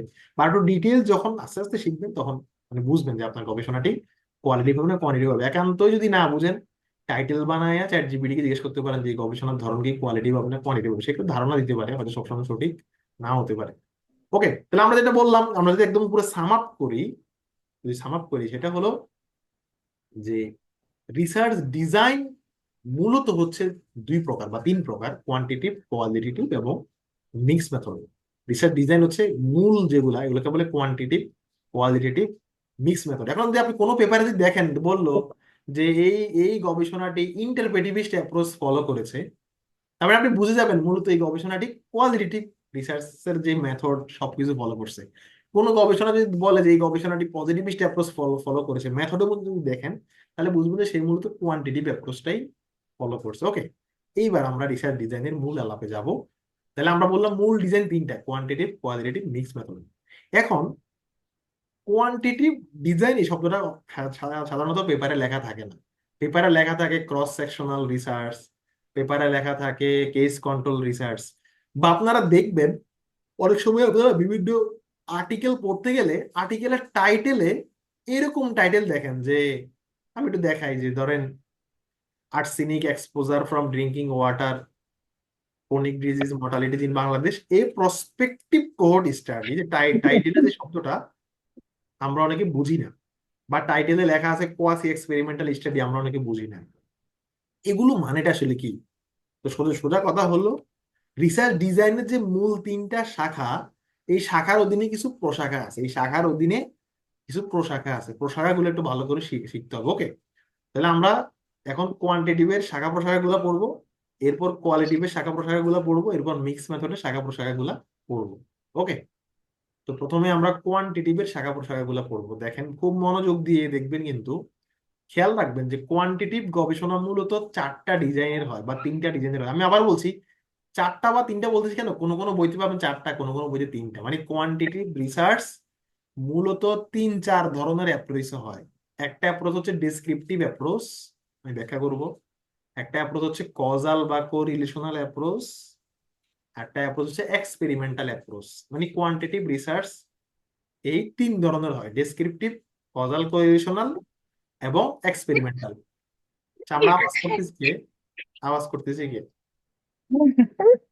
সোহেল রানা ভাই, আপনি আওয়াজ করতেছেন, আপনার এখান থেকে আসতেছে। আচ্ছা, আবার বলছি, কোয়ান্টিটিভ রিসার্চের এই হচ্ছে তিনটা মূল প্রশাখা এই তিনটা। ডেসক্রিপটিভ কোয়ান্টিটিভ কি? ডেসক্রিপটিভ কোয়ান্টিটিভ মানে যেই গবেষণায় আমরা কোনো অ্যাডভান্স অ্যানালাইসিস করি না। মানে ধরেন আপনি অন্য দুইটা টাইপ পড়লে বুঝবেন ডেসক্রিপটিভ মানে কি। ডেসক্রিপশন মানে হচ্ছে যে, এই ডেসক্রিপটিভ মানে কিন্তু বর্ণনা না, এই ডেসক্রিপটিভ মানে হচ্ছে যে আমরা শুধু বৈশিষ্ট্য প্রকাশ করতেছি। যেমন ধরেন আমি আপনাদেরকে প্রশ্ন করলাম যে এই পর্যন্ত আপনি আপনি কয়টা ক্লাস করছেন, আপনারা উত্তর দিচ্ছেন। আপনার জেন্ডার কি, আপনারা উত্তর দিচ্ছেন। আপনার পেমেন্ট স্ট্যাটাস কি, আপনারা রিপ্লাই দিচ্ছেন। এই যে আপনাদের এই যে ডেটাগুলো আমি নিলাম, এগুলাকে যদি আমি এখন প্রকাশ করি, এটাকে বলবো ডেসক্রিপটিভ। কারণ আমি কি কি প্রকাশ করবো? আমি প্রকাশ করবো যে এভারেজে শিক্ষার্থীরা 13টা ক্লাসের মধ্যে 8টা ক্লাস করেছে, অ্যাভারেজে শিক্ষার্থীদের মধ্যে 80% মানুষ পেমেন্ট করেছে অলরেডি। অ্যাভারেজে শিক্ষার্থীদের মধ্যে ধরুন 20% সোশ্যাল সায়েন্স, 25% ইঞ্জিনিয়ারিং, 30% মেডিকেল। এই যে আমি অবস্থাটা জাস্ট বর্ণনা করতেছি, এটাকে বলে ডেসক্রিপটিভ রিসার্চ। শুধু যে অবস্থা বর্ণনা করতেছি এটাকে বলে descriptive research. Normally descriptive research research article হিসাবে পাবলিশ করা কঠিন। জার্নালগুলা ডেসক্রিপটিভ পেপার পাবলিশ করতে চায় না, তারা চায় অ্যাডভান্স গুলা, মানে এগুলা আমরা আসতেছি। তাহলে ডেসক্রিপটিভ পেপার গুলা কারা করে? ডেসক্রিপটিভ পেপার করে বিভিন্ন কোম্পানি, যেমন বিভিন্ন সুপার শপে দেখবেন আপনাদের কাছ থেকে ইনফো নেয় যে আপনি দিনের কোন সময়টাতে বাজার করতে পছন্দ করেন, বা কোন প্রাইস রেঞ্জে কিনতে পছন্দ করেন, বা সপ্তাহে কয়দিন বাজারে যান। এই যে আপনাদের কাছে ইনফো গুলা নেয়, এগুলো তারা তো প্রকাশ করে। এই যে প্রকাশ করে তার বৈশিষ্ট্যটা প্রকাশ করে, এটাকে বলে ডেসক্রিপটিভ স্টাইল। আমি একটা উদাহরণ দিই তাহলে বুঝবেন, উদাহরণ ছাড়া আসলে বোঝার উপায় নেই। দেখেন, এই গবেষণাটা হচ্ছে পেশাদার সাংবাদিকরা তাদের চাকরি নিয়ে কতটা সন্তুষ্ট, এটা হচ্ছে এই গবেষণা। এখন এই গবেষণা এই ভদ্রলোক কোনো অ্যাডভান্স কিছু করে নাই, শুধু বিভিন্ন পার্সেন্টেজ ডেটা নিচ্ছে। যেমন সাংবাদিকদের বলছে আপনি কোন ধরনের সংবাদ মাধ্যমে কাজ করেন। কেউ বলছে রেডিও, কেউ বলছে টেলিভিশন, কেউ বলছে ইংরেজি সংবাদ মাধ্যম। সেটাকে আবার পার্সেন্টেজ আকারে প্রকাশ করছে। আপনার জেন্ডার কি, কেউ মেল বলছে কেউ ফিমেল বলছে, এটাকে সে পার্সেন্টেজ আকারে প্রকাশ করছে। শিক্ষাগত যোগ্যতা, তারপর এই যে কাজের পরিবেশ কেমন, সবগুলাই কিন্তু ডেসক্রিপটিভ অ্যানালাইসিস। মানে ডেসক্রিপটিভ মানে শুধু সেখানে গ্রাফ টেবিল, কোনো অ্যাডভান্স অ্যানালাইসিস করে নাই। ধরেন প্রশ্ন 3-এর সাথে প্রশ্ন 8, মানে ধরেন চিনি খাওয়া, ধরেন একটা প্রশ্ন করলাম যে আপনি কি চিনি খান, ইয়েস অর নো, একটা প্রশ্ন, এটা একটা ডেসক্রিপটিভ প্রশ্ন। উত্তরটা আমরা বলবো যে হ্যাঁ 50% মানুষ চিনি চিনি খায়, 50% মানুষ চিনি খায় না। এটা ডিসক্রিপটিভ প্রশ্ন। আবার ধরেন আপনার কি ডায়াবেটিস আছে, ইয়েস নো, এটা একটা ডিসক্রিপটিভ প্রশ্ন। কিন্তু যদি এমন হয় যে আমি অ্যানালাইসিস করতেছি ডায়াবেটিসের সাথে চিনির সম্পর্ক আছে কিনা, তখন আবার কিন্তু এটা ডিসক্রিপটিভ থাকবে না, এটা হয়ে যাবে কোরিলেশনাল। তো খেয়াল রাখবেন যে ডেসক্রিপটিভ রিসার্চ মানে আমরা শুধু বৈশিষ্ট্য প্রকাশ করি। শুধু বৈশিষ্ট্য প্রকাশ করলে এটাকে বলে ডেসক্রিপটিভ রিসার্চ, ক্যারেক্টারিস্টিক প্রকাশ করি। এনজিও গুলা যেমন বিভিন্ন ডেসক্রিপটিভ স্টাডি করে যে সে টিকা পাচ্ছে কিনা, কয় মাস পর পর পাচ্ছে। তো নর্মালি ডেসক্রিপটিভ রিসার্চ গুলা রিপোর্ট আকারে বেশি প্রকাশ হয়, আর্টিকেল আকারে জার্নাল প্রকাশ করতে চায় না, কারণ ডেসক্রিপটিভ রিসার্চে অ্যাডভান্স কিছু থাকে না। আশা করি আপনারা বুঝছেন, ডেসক্রিপটিভ রিসার্চে শুধু আমরা যা পেয়েছি তা আমরা উপস্থাপন করি, এখানে কোনো কোরিলেশন করি না, বা রেসপন্ডেন্টের উপর আমরা কিছু পুশ করি না। একটু পরে অন্য দুইটা টাইপ বুঝলে ডেসক্রিপটিভ আপনারা চোখ বন্ধ করে বুঝবেন। ডিসক্রিপটিভ মানে শুধু অবস্থাপনা না। তো যারা অনার্স 4th ইয়ারে থিসিস করেন, মাস্টার্স থিসিস করেন, লেস ইম্পর্টেন্ট, সেগুলো আমরা শুধু ডেসক্রিপটিভ করি। শুধু ডেসক্রিপটিভ করলে পেপার পাবলিশ করা কঠিন। আর যারা আমরা অ্যাডভান্স অ্যানালাইসিস গুলো করি, মানে ওই যে কোরিলেশনাল আর এক্সপেরিমেন্টাল, একটু পরে আসতেছে, অ্যাডভান্স পেপারেও ডেসক্রিপটিভ পার্ট থাকে, অ্যাডভান্স অ্যানালাইসিসও ডেসক্রিপটিভ পার্ট থাকে। কিন্তু শুধু ডেসক্রিপটিভ দিয়ে যদি আপনি পেপার করেন তাহলে কিন্তু আপনার পেপার জার্নাল নেবে না। শুধু ডেসক্রিপটিভ মানে শুধু মিন মিডিয়ান মুড আর এই গ্রাফ, জার্নাল নেবেন। ওকে, তাহলে কোয়ান্টিটিভের 3টা টাইপ, তার মধ্যে প্রথম টাইপটা হচ্ছে descriptive analysis. Normally descriptive analysis ভালো জার্নাল গুলো পাবলিশ নাও করতে পারে, এগুলো রিপোর্ট আকারে আমরা পাবলিশ করি। ইউনিসেফ বিভিন্ন রিপোর্ট প্রকাশ করে। খেয়াল করেন যারা আমাদের যে আদমশুমারির রিপোর্ট বেরোলো, কত পার্সেন্ট নারী, কত পার্সেন্ট পুরুষ, কত পার্সেন্ট চাকরিজীবী, এটা একটা ডেসক্রিপটিভ রিপোর্ট, এটা ডেসক্রিপটিভ রিপোর্ট। কারণ আমরা জাস্ট কিছু বৈশিষ্ট্য জানলাম, কিছু ক্যারেক্টারিস্টিক জানলাম এই রিপোর্টের মাধ্যমে। ওকে, তো কোয়ান্টিটিভ রিসার্চ ডেসক্রিপটিভ হইতে পারে। আচ্ছা, এই দুইটা টাইপ গুরুত্বপূর্ণ, কোয়ান্টিটিভ রিসার্চ কজাল বা কোরিলেশনাল, এই দুইটা টাইপই মূলত আপনারা করবেন। কেন করবেন আগে আমি 3 নাম্বারটা আগে বলে দিই, তাহলে বুঝবেন, কারণ 3 নাম্বারটা অনেকে করতে পারবেন না। তাহলে প্রথমটা লেস ইম্পর্টেন্ট, যেটা বললাম প্রথমটা লেস ইম্পর্টেন্ট, প্রথমটা লেস ইম্পর্টেন্ট। ওকে, ইম্পর্টেন্ট হচ্ছে কোয়ান্টিটিভের এই দুইটা, কজাল কোরিলেশনাল আর এক্সপেরিমেন্টাল। এক্সপেরিমেন্টাল গবেষণা মানে কি সোজাভাবে বুঝেন, যদি আপনি গবেষণা করতে গিয়ে রেসপন্ডেন্ট মানে মানুষের উপর অথবা এনিমেলের উপর যদি গবেষণা করেন, রেসপন্ডেন্টের উপর যদি আপনি কোনো কিছু পুশ করেন, রেসপন্ডেন্টের উপর আপনি যদি কোনো কিছু প্রয়োগ করেন, মানে আপনি এক্সটার্নালি যদি কোনো কিছু প্রয়োগ করেন, তাইলে ওই ডিজাইনকে মানে ওই গবেষণার ডিজাইনকে বলবে এক্সপেরিমেন্টাল ডিজাইন। মনে করুন আমি 100 জন মানুষ আছে আমার কাছে, 50 জনকে আমি একটা মেডিসিন দিলাম, 50 জনকে মেডিসিনের জায়গায় পানি দিয়ে দিলাম, আমি ওই মেডিসিনের কার্যকারিতা দেখতে চাই। এই যে আমি পুশ করছি তার উপর একটা মেডিসিন, এটাকে বলে এক্সপেরিমেন্টাল রিসার্চ। বা ধরুন আমার কাছে 100 জন ছাত্র ছাত্রী আছে, আমার কাছে 100 জন ছাত্রছাত্রী আছে, এই 100 জন ছাত্রছাত্রীর মধ্যে 50 জনকে আমি, কথার কথা, আমি কোনো একটা মেথডে প্রাইভেট পড়ালাম 50 জনকে, আর 50 জনকে প্রাইভেট পড়ালাম না। এবার আমি এটার ইম্প্যাক্ট দেখতে চাই। এই যে 50 জনকে আমি, 50 জন রেসপন্ডেন্টকে আমি প্রাইভেট পড়ালাম, 50 জনকে পড়ালাম না, তার মানে কি আমি কিন্তু রেসপন্ডেন্টের উপর একটা কিছু কিন্তু প্রয়োগ করছি, মানে বাহ্যিক দিক থেকে আমি একটা ইন্টারভেনশন দিছি। এই টাইপের রিসার্চকে বলবে এক্সপেরিমেন্টাল রিসার্চ। এক্সপেরিমেন্টাল রিসার্চ হওয়ার শর্তই হচ্ছে গবেষক নিজে রেসপন্ডেন্টের উপর কোনো কিছু প্রয়োগ করবে। মানে এখন প্রয়োগ করার অনেক রুলস রেগুলেশন আছে, এগুলো ভিন্ন কথা, আমরা এগুলোতে আসবো। মানে রেসপন্ডেন্টের উপর আপনি বাহ্যিক দিক থেকে কোনো কিছু প্রয়োগ করতেছেন, ঠিক ঠিক আছে, কোনো একটা প্রোগ্রাম, কোনো একটা ওষুধ, কোনো একটা মেডিসিন, হোয়াট এভার, যাই হোক। আমি একটা উদাহরণ দেখি তাহলে বুঝুন। দেখুন টাইটেলটা খেয়াল করুন, the impact of adolescent girl empowerment programme on short and long term social, economic and educational outcome. মানে সোজা কথা, যে কোনো একটা প্রোগ্রাম মেয়েদের উপর প্রয়োগ করা হয়েছে, মানে মেয়েদেরকে কোনো একটা প্রোগ্রামের আওতায় নিয়ে আসা হয়েছে। মনে করেন আপনার স্কুলে 50 জন মেয়েকে আপনি একটা গার্লস এম্পাওয়ারমেন্ট প্রোগ্রামের আওতায় একটা ট্রেনিং দিয়েছেন। এবার ট্রেনিং দেওয়ার পর তাদের সোশ্যাল, ইকোনমিক এবং এডুকেশনাল আউটকাম আপনি মেজার করতে চান। যেহেতু আপনি রেসপন্ডেন্টের উপর একটা প্রোগ্রাম আপনি ইমপ্লিমেন্ট করছেন, তাই এই গবেষণার ধরনটা হবে একটা এক্সপেরিমেন্টাল রিসার্চ। এই গবেষণার ধরন হবে একটা এক্সপেরিমেন্টাল রিসার্চ। আশা করি আপনারা বিষয়টা বুঝতে পারছেন। এক্সপেরিমেন্টাল রিসার্চ হইতে হলে অবশ্যই রেসপন্ডেন্টের উপর বা এনিমেদের উপর কোনো না কোনো কিছু বাহ্যিক থেকে প্রয়োগ করতে হবে। ওকে, তাহলে দেখেন, তাহলে ডেসক্রিপটিভের সাথে এটা পার্থক্য তো আশা করি ইজিলি বুঝছেন। এবার মাঝখানেরটাই আমাদের জন্য বেশি গুরুত্বপূর্ণ। আচ্ছা, দুনিয়াতে সবচেয়ে গুরুত্বপূর্ণ হচ্ছে এই দুইটা টাইপ, কজাল কোরিলেশন আর এক্সপেরিমেন্টাল।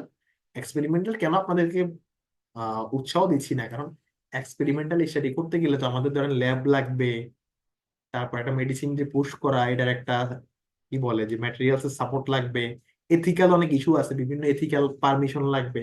মনে করেন আপনি আপনার গবেষণায় 5টা ইঁদুর ব্যবহার করবেন বা 5টা ইঁদুরকে অপারেশন করবেন, তাহলে অবশ্যই এথিক্যাল অ্যাপ্রুভাল থেকে শুরু করে অনেক ইস্যু আছে এখানে। মানে একটা এক্সপেরিমেন্টাল স্টাডি চাইলে আমি এখন রাস্তা থেকে ধরেন 20 জন মানুষকে ধরে এনে 5 জনকে দিলাম ইনজেকশন, 10 জনকে দিলাম না, ব্যাপার এরকম না। এক্সপেরিমেন্টাল স্টাডি করতে গেলে নর্মালি ল্যাব লাগে, একটা সেটিং লাগে, ইনস্টিটিউশনালি এগুলো বেশি করা হয় আর কি। ইন্ডিভিজুয়াল গবেষণা এক্সপেরিমেন্টাল স্টাডি করা খুব কঠিন, এটা আপনারা নিজেরাও বুঝেন। ওকে, এই জন্য আমি বলতেছি যে আপনারা হয়তো নিজেরা এই টাইপের স্টাডি কম করবেন। আপনাদের মাথায় হয়তো অনেক আইডিয়া আছে যে হ্যাঁ আমি দেখতে চাই যে অমুক প্রোগ্রাম, এই প্রোগ্রামটা করলে কি হয়, বা অমুক মেথডে স্টুডেন্টদেরকে পড়ালে কতটা আউটকাম আসে। নানান ভাবে আমরা অনেক কিছু চিন্তা করি, কিন্তু এক্সপেরিমেন্টাল স্টাডি করা আসলে একটু কঠিন, ঠিক আছে, কারণ আমরা ওই সেটিংটা আমাদের লাগবে, ওই ফান্ড আমাদের লাগবে। তো মূলত আমরা ফলো করব এটা।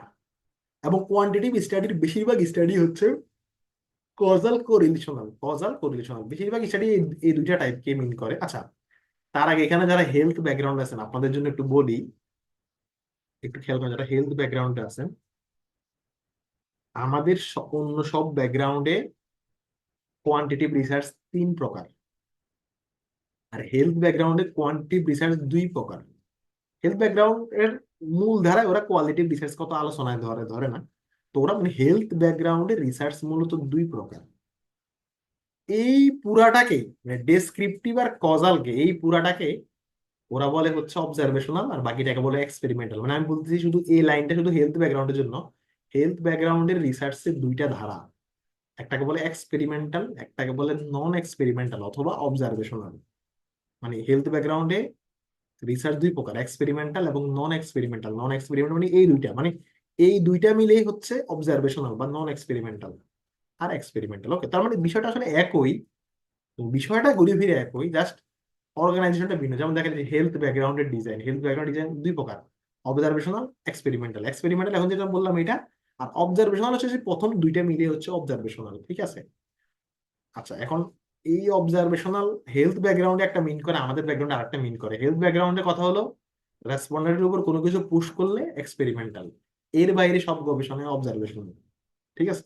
তার মানে হেলথ ব্যাকগ্রাউন্ডে যারা আছেন আপনাদেরকে বলি, এক্সপেরিমেন্টালের বাইরে সব গবেষণাকে আপনারা মোটা তাকে অবজারভেশনাল গবেষণা বলবেন। আর কম্বাইন্ডলি যারা আছেন এখানে সব ব্যাকগ্রাউন্ডে, তাদের জন্য এতক্ষণ যা বললাম সেটাই, যে কোয়ান্টিটিভ রিসার্চ 3 প্রকার, ডেসক্রিপটিভ, কজাল কোরিলেশন আর এক্সপেরিমেন্টাল। আমরা ডেসক্রিপটিভ শিখলাম, এক্সপেরিমেন্টালও শিখলাম, এবার আমরা কজাল কোরিলেশনাল। কজাল কোরিলেশন মানে যেই গবেষণায় আমরা কার্যকারণ বা বিভিন্ন, ধরেন কথার কথা যে রাত্রে দেরিতে ঘুমানোর সাথে একাডেমিক পারফরমেন্সের আউটকামের কোনো সম্পর্ক আছে আছে কি, আমি দেখতে চাই রাত্রে দেরিতে ঘুমানোর সাথে একাডেমিক পারফরমেন্সের সম্পর্ক আছে কিনা। তাহলে দেরিতে ঘুমানো একটা ভ্যারিয়েবল, একাডেমিক পারফরমেন্স একটা ভ্যারিয়েবল। আমি সম্পর্ক দেখতে চাচ্ছি, সম্পর্ক, কোরিলেশন দেখতে চাচ্ছি। এই গবেষণাটিকে বলবে একটা কোরিলেশনাল গবেষণা, এই গবেষণাটিকে বলে একটা কোরিলেশনাল গবেষণা। আবার দেখবে যে ইম্প্যাক্ট অফ অমুক, ইম্প্যাক্ট অফ তমুক, মনে করেন করোনার কারণে শিক্ষার্থীদের মানসিক এটাতে কোনো সমস্যা হয়েছে কিনা, এরকম মানে ইম্প্যাক্ট অফ, ইফেক্ট অফ, এই টাইপের সব গবেষণা হচ্ছে কজাল বা কোরিলেশন, মানে যে গবেষণায় আমরা ভ্যারিয়েবলের সাথে ভ্যারিয়েবলের সম্পর্ক দেখি। ধরেন আমরা দেখতে চাই যে জব স্যালারির সাথে চাকরির মোটিভেশনের সম্পর্ক আছে কিনা, আমরা রিসার্চ করে দেখতে চাই, একটা কোরিলেশনাল গবেষণা, ঠিক আছে। বা আমরা যদি কজ কজ ইফেক্ট সম্পর্ক দেখি, সেটাও হচ্ছে আমাদের মানে এই এই এই টাইপের মধ্যে পড়বে কজাল। মানে কজাল এবং কোরিলেশনাল স্টাডি হচ্ছে গুরুত্বপূর্ণ আমাদের শেখার জন্য আর কি। তার আমরা জানতে চাই যে ধূমপান করার সাথে হৃদরোগের সম্পর্ক আছে কিনা। তো বোঝা যায় যে এটা একটা কজাল বা কোরিলেশনাল স্টাডি, কারণ ধূমপান এবং হৃদরোগ এই দুইটার মধ্যে আমি সম্পর্ক দেখতে চাই। বা ধূমপানের হ্যাঁ, এটার মধ্যে একটা ডিপেন্ডেন্ট আর একটা ইন্ডিপেন্ডেন্ট ভ্যারিয়েবল আমি, না? আমার কথা হলো হোক একটা ডিপেন্ড হোক ইন্ডিপেন্ডেন্ট হোক, আমরা তো সেই আলাপ এখন আসতেছি না, ইন্ডিপেন্ডেন্ট ডিপেন্ডেন্ট নিয়ে আমাদের অ্যানালাইসিস এর ক্লাসে আলাপ আছে, কিন্তু আমরা বলতেছি টাইটেল দেখলে আমরা বুঝতেছি কিনা যেটা কজাল কোরিলেশনাল। টাইটেল দেখলে বোঝা যাবে ইম্প্যাক্ট অফ অমুক অন্তমুক, ইফেক্ট অফ অমুক অন্তমুক, বা ফ্যাক্টর ইনফ্লুয়েন্সিং এটা এটা এটা, ঠিক আছে। ধর আমি বললাম যে factor influencing obesity of university student, মানে ইউনিভার্সিটি স্টুডেন্টদের অবেসিটি এর ফ্যাক্টর গুলা কি কি, সেখানে আমরা হয়তো অবেসিটির সাথে বিভিন্ন ফ্যাক্টরের ক্রস করে দেখবো। তো এইগুলো হচ্ছে যে কজাল কোরিলেশনাল স্টাডি। সহজ কথা, আপনারা দুনিয়াতে যত স্টাডি দেখবেন এক্সপেরিমেন্টালের বাহিরে বেশিরভাগ কোয়ান্টিটিভ গবেষণায় কজাল বা কোরিলেশনাল এসব পেপারে আপনার চোখে বেশি পড়বে, এগুলাই বেশি। ওকে, এখন এইটার আন্ডার অনেক শাখা প্রশাখা আছে, এগুলো আমাদের খুব মনোযোগ দিয়ে পড়তে হবে। আশা করি বুঝতে পারছেন যে সহসম্পর্কমূলক বা ডিপেন্ডেন্ট ইন্ডিপেন্ডেন্ট ভ্যারিয়েবল, এটার সাথে ওটার সম্পর্ক, ওটার সাথে ওটার সম্পর্ক এই এই টাইপের ইয়েগুলো, ঠিক আছে। যেমন ধরেন জুলাই রেভলিউশনের সাথে শিক্ষার্থীদের এই যে যারা এবার ইন্টার পরীক্ষা দিল, তাদের পরীক্ষার রেজাল্টের কোনো সম্পর্ক আছে কিনা, মানে এই আমাদের যে জুলাই আহ গণ অভ্যুত্থান হলো, এটার সাথে যে শিক্ষার্থীরা রেজাল্ট খারাপ করলো, এটার সম্পর্ক আছে কিনা আমি দেখতে চাই। তো এটাও আমাদের এই টাইপের মধ্যে পড়বে, এই টাইপের স্টাডির মধ্যে পড়বে যদি আমরা প্রাইমারি স্টাডি করি, মানে মানুষের কাছ থেকে ইনফো নেই। ওকে, তাহলে কদাল কোরিলেশনটা কিন্তু খুবই গুরুত্বপূর্ণ আমাদের জন্য। এইবার আমরা এটার আন্ডারে আবার যে, এটার আন্ডারে যে আবার আরো কিছু জিনিস আছে, এগুলো নিয়ে কথা বলবো। এবং এটার আন্ডারে যেগুলো আছে এবং এটাই গুরুত্বপূর্ণ, বিভিন্ন পেপারে দেখবেন লেখা থাকে ক্রস সেকশনাল অবজারভেশনাল শব্দগুলো লেখা থাকে, এগুলো মানে কি সেটা বলছি। ওকে, অনেক পেপারে লেখা থাকে যে এটা একটা ক্রস সেকশনাল ডেসক্রিপটিভ গবেষণা, কোনো কোনো ব্যাপারে লেখা থাকে এটা একটা ক্রস সেকশনাল কজাল রিসার্চ, এরকম লেখা লেখা থাকে। এখন কথা হচ্ছে ক্রস সেকশনাল শব্দটা মানে কি, শব্দটা বুঝলে আপনি বুঝবেন ক্রস সেকশনাল শব্দটা মানে কি। আচ্ছা, ক্রস সেকশনাল শব্দটা মানে হচ্ছে, আচ্ছা বলুন তো, আপনি যদি এখন আপনার মোবাইলে স্ক্রিনশট নেন, তাহলে আপনি কি দেখবেন? আপনি দেখবেন মূলত ঠিক ওই মুহূর্তে, মানে আপনি যদি স্ক্রিনশট নেন, আপনি দেখবেন যে ঠিক ওই মুহূর্তে আপনার স্ক্রিনে কি আছে সেটা দেখবেন। তো ক্রস সেকশনাল স্টাডি মানে সোজা কথায় বললে যেই গবেষণায় আমরা রেসপন্ডেন্টের কাছ থেকে তথ্য নিই একবার, সেই গবেষণাটিকে বলে ক্রস সেকশনাল স্টাডি। যেমন কোভিড এর সময় আপনারা যখন বিভিন্ন গবেষণায় ইনফো দিছেন, তথ্যটা কি একবার দিছেন নাকি একই গবেষণায় আবার বারবার দেওয়া লাগছে বলেন তো? দেখবেন একটু চ্যাট বক্স দেন বা একটু ভয়েস দেন। আপনারা যে কোভিড এর সময় বিভিন্ন জনের বিভিন্ন গবেষণার রেসপন্ডেন্ট হইছেন নিজেরা, তখন কি তথ্যটা কি এমন, ব্যাপারটা কি এমন যে ধরেন জানুয়ারি মাসে দিছেন, আবার একই প্রশ্ন আবার ডিসেম্বর মাসে ফিল আপ করছেন এরকম, নাকি জাস্ট একবারই ফিল আপ করছেন প্রশ্নগুলো? সিঙ্গেল ভাই। সিঙ্গেল ফিল আপ করছেন একবারে বেশিরভাগ? একবারে বেশিরভাগ আমি জানি যে এখানকার বেশিরভাগই আপনারা সিঙ্গেল, মানে একবারই ফিল আপ করছেন। তার মানে ধরুন কথার কথা, একটা গবেষণা ছিল, সে জানতে চায় যে করোনার কারণে বিশ্ববিদ্যালয় বন্ধ হওয়ার কারণে আপনার মানসিক মানসিক কি প্রেসার পড়ছে জানতে চায়, আপনার কাছ থেকে তথ্য নিছে একবার, মানে ঠিক যে যখন তথ্য নিছে ওই সময়কার আপনার মনোভাব জানতে চাইছে একবার নিছে। এই তথ্য যদি একবার নেওয়া হয় রেসপন্ডেন্টের কাছ থেকে, তখন এটাকে বলে ক্রস সেকশনাল স্টাডি। তথ্য যদি একবার নেয়, এই জন্য এই টাইপের গবেষণাকে বলা হয় স্ক্রিনশট বা স্ন্যাপশট বলি আমরা। এটা বললো যে যখন সিঙ্গেল পয়েন্ট ইন টাইম মানে একবার নেওয়া হয়, তখন আমরা এটাকে বলি ক্রস সেকশনাল স্টাডি। তার মানে দেখেন করোনার সময় যত গবেষণা হয়েছে, আমরা বলতে পারি মোটা দাগে অলমোস্ট বেশিরভাগ গবেষণা হয়েছে কোয়ান্টিটিভ এবং ক্রস সেকশনাল, কোয়ান্টিটিভ এবং ক্রস সেকশনাল, মানে কোয়ান্টিটিভ কিন্তু কোয়ান্টিটিভ আন্ডারে ক্রস সেকশনাল। এখন বলতে পারেন যে ভাই এটা কি ক্রস সেকশনালটা কি ডেসক্রিপটিভ ক্রস সেকশনাল না কোরিলেশনাল ক্রস সেকশনাল? উত্তর হচ্ছে উনি যদি ওই গবেষণায় শুধু ডেসক্রিপশন, শুধু বৈশিষ্ট্য প্রকাশ করে থাকে, তাহলে ওটা হয়েছে একটা ডেসক্রিপটিভ ক্রস সেকশনাল। আর যদি উনি এই গবেষণায় এটার সাথে এটা সম্পর্ক, বন্ধের সাথে মেন্টাল হেলথের সম্পর্ক এরকম কোরিলেশন দেখতে চায়, তাহলে এটা হবে কোরিলেশনাল ক্রস সেকশনাল। তবে আমরা শুধু ক্রস সেকশনাল শব্দটা লিখলে ওরকম উল্লেখ করে দেওয়া লাগে না। ওকে, তাহলে ক্রস সেকশনাল মানে এক কথা বলতে রেসপন্ডেন্টের কাছ থেকে আমি ইনফোটা নিছি একবার, এই জন্য এটাকে বলে ক্রস সেকশনাল স্টাডি। একবার নিছি একবার, এতটুকু মনে রাখলে হবে, ঠিক আছে? কারণ ওই পার্টিকুলার টাইমে রেসপন্ডেন্টের এই বিষয়ে রেসপন্স কি সেটা আমি জানতে চাই ওই পার্টিকুলার টাইমে, এক্সাক্ট ওই পার্টিকুলার টাইম। ওকে, এটাকে বলে ক্রস সেকশনাল স্টাডি। এখন এটার শীট আছে এখানে, আপনারা শীট পড়লে বুঝবেন এটার সুবিধা কি অসুবিধা কি। অসুবিধাও আছে, যেমন ওই ওই পার্টিকুলার মুহূর্তে রেসপন্ডেন্ট হয়তো ভুল তথ্য দিতে পারে। আর সুবিধাও আছে যে সময় কম লাগে আমাদের, বড় পপুলেশনের উপর ডেটা নিতে সুবিধা হয় আমাদের, ঠিক আছে, ইত্যাদি ইত্যাদি। সুবিধা অসুবিধার ব্যাপারগুলো পরে। ওকে, যেমন ধরুন আমরা এই যে নলেজ, অ্যাওয়ারনেস, পারসেপশন অফ অমুক অমুক তমুক এরকম গবেষণা যেগুলো করি, এগুলো বেশিরভাগই ক্রস সেকশনাল। আমরা ডেটা একবারই নিই। আপনারা নিজেরাই তো বুঝছেন যে কোভিড এর সময় আপনারা ডেটা বিভিন্ন গবেষণায় একবারই দিচ্ছেন, মানে একবার একবার করে দিচ্ছেন নাকি, ঠিক আছে? এটা বলে ক্রস সেকশনাল। ক্রস সেকশনাল যে উল্টাটা, উল্টাটাকে এটা মানে মানে এটার যে অপোজিট, এটাকে বলে হচ্ছে লংগিটিউডনাল। লংগিটিউডনাল রিসার্চ। লংগিটিউডনাল রিসার্চ মানে হচ্ছে যদি যদি কোনো গবেষণায় রেসপন্ডেন্ট ফলো আপে আবার তথ্য দিয়ে থাকে, এটাকে বলে লংগিটিউডনাল। যেমন ধরুন আমি রিসার্চের ব্যাচের ইফিসিয়েন্সি নিয়ে গবেষণা করব। আমি আপনারা আমার রেসপন্ডেন্ট, আপনাদের আমি একটা ব্যাচের শুরুতে একটা পরীক্ষা নিলাম, আবার 3 মাস পরে ব্যাচের শেষে আবার আরেকটা পরীক্ষা নিলাম।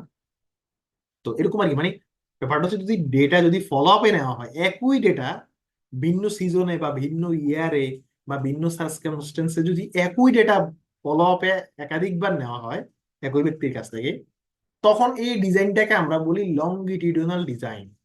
লংগিটিউডনাল ডিজাইন, ঠিক আছে? ব্যাপারটা বুঝতে পারছেন? মানে আপনি রেসপন্ডেন্টের কাছ থেকে তথ্যটা একাধিকবার নিচ্ছেন, মানে ফলো আপেও নিচ্ছেন। যেমন এখানে যারা ডাক্তার আছেন, আপনারা যেমন বিভিন্ন রোগীর হয়তো তার জ্বর, হয়তো ধরেন এখানে 100 জন পেশেন্ট আছে যারা জ্বরের জন্য, যাদের জ্বর বা যাদের কথার কথা যাদের ডেঙ্গু হয়েছে, আপনারা করেন কি, আপনারা প্লাটিলেট কাউন্টটা সকালে একবার নেন, পরের দিন আরেকবার নেন, আবার হয়তো 3 দিন পরে আবার আবার নেন। তো এই এই ডেটা গুলাকে বলে লংগিটিউডনাল ডেটা, মানে আমি ডেটাটা ফলো আপে নিচ্ছি। তো আপনি যদি কোনো গবেষণা এরকম হয় ফলো আপে গবেষণা করেন, তাহলে আমরা হচ্ছে যে এই টাইপের রিসার্চ করব, ঠিক আছে? তাহলে এটা হচ্ছে মানে আপনার গবেষণা যদি এরকম হয়, আপনার রেসপন্ডেন্টের কাছ থেকে একই ডেটা বারবার নেওয়া লাগতেছে, যেমন আমি যেটা বললাম রিসার্চের ব্যাচের শিক্ষার্থীদের আমি নলেজটা যাচাই যাচাই করবো ওভার দ্য টাইম, মানে ওভার দ্য টাইম যদি আমি কোনো চেঞ্জ দেখতে চাই, সেই টাইপের রিসার্চ গুলোকে বলে লংগিটিউডনাল রিসার্চ। ঠিক আছে, ঠিক ঠিক আছে, আশা করি বুঝতে পারছেন। আচ্ছা, এরপর বাকি পার্টগুলোতে যাওয়ার আগে একটা ছোট কথা বলি। এখানে একটা ডিজাইনের নাম হচ্ছে অবজারভেশনাল ডিজাইন।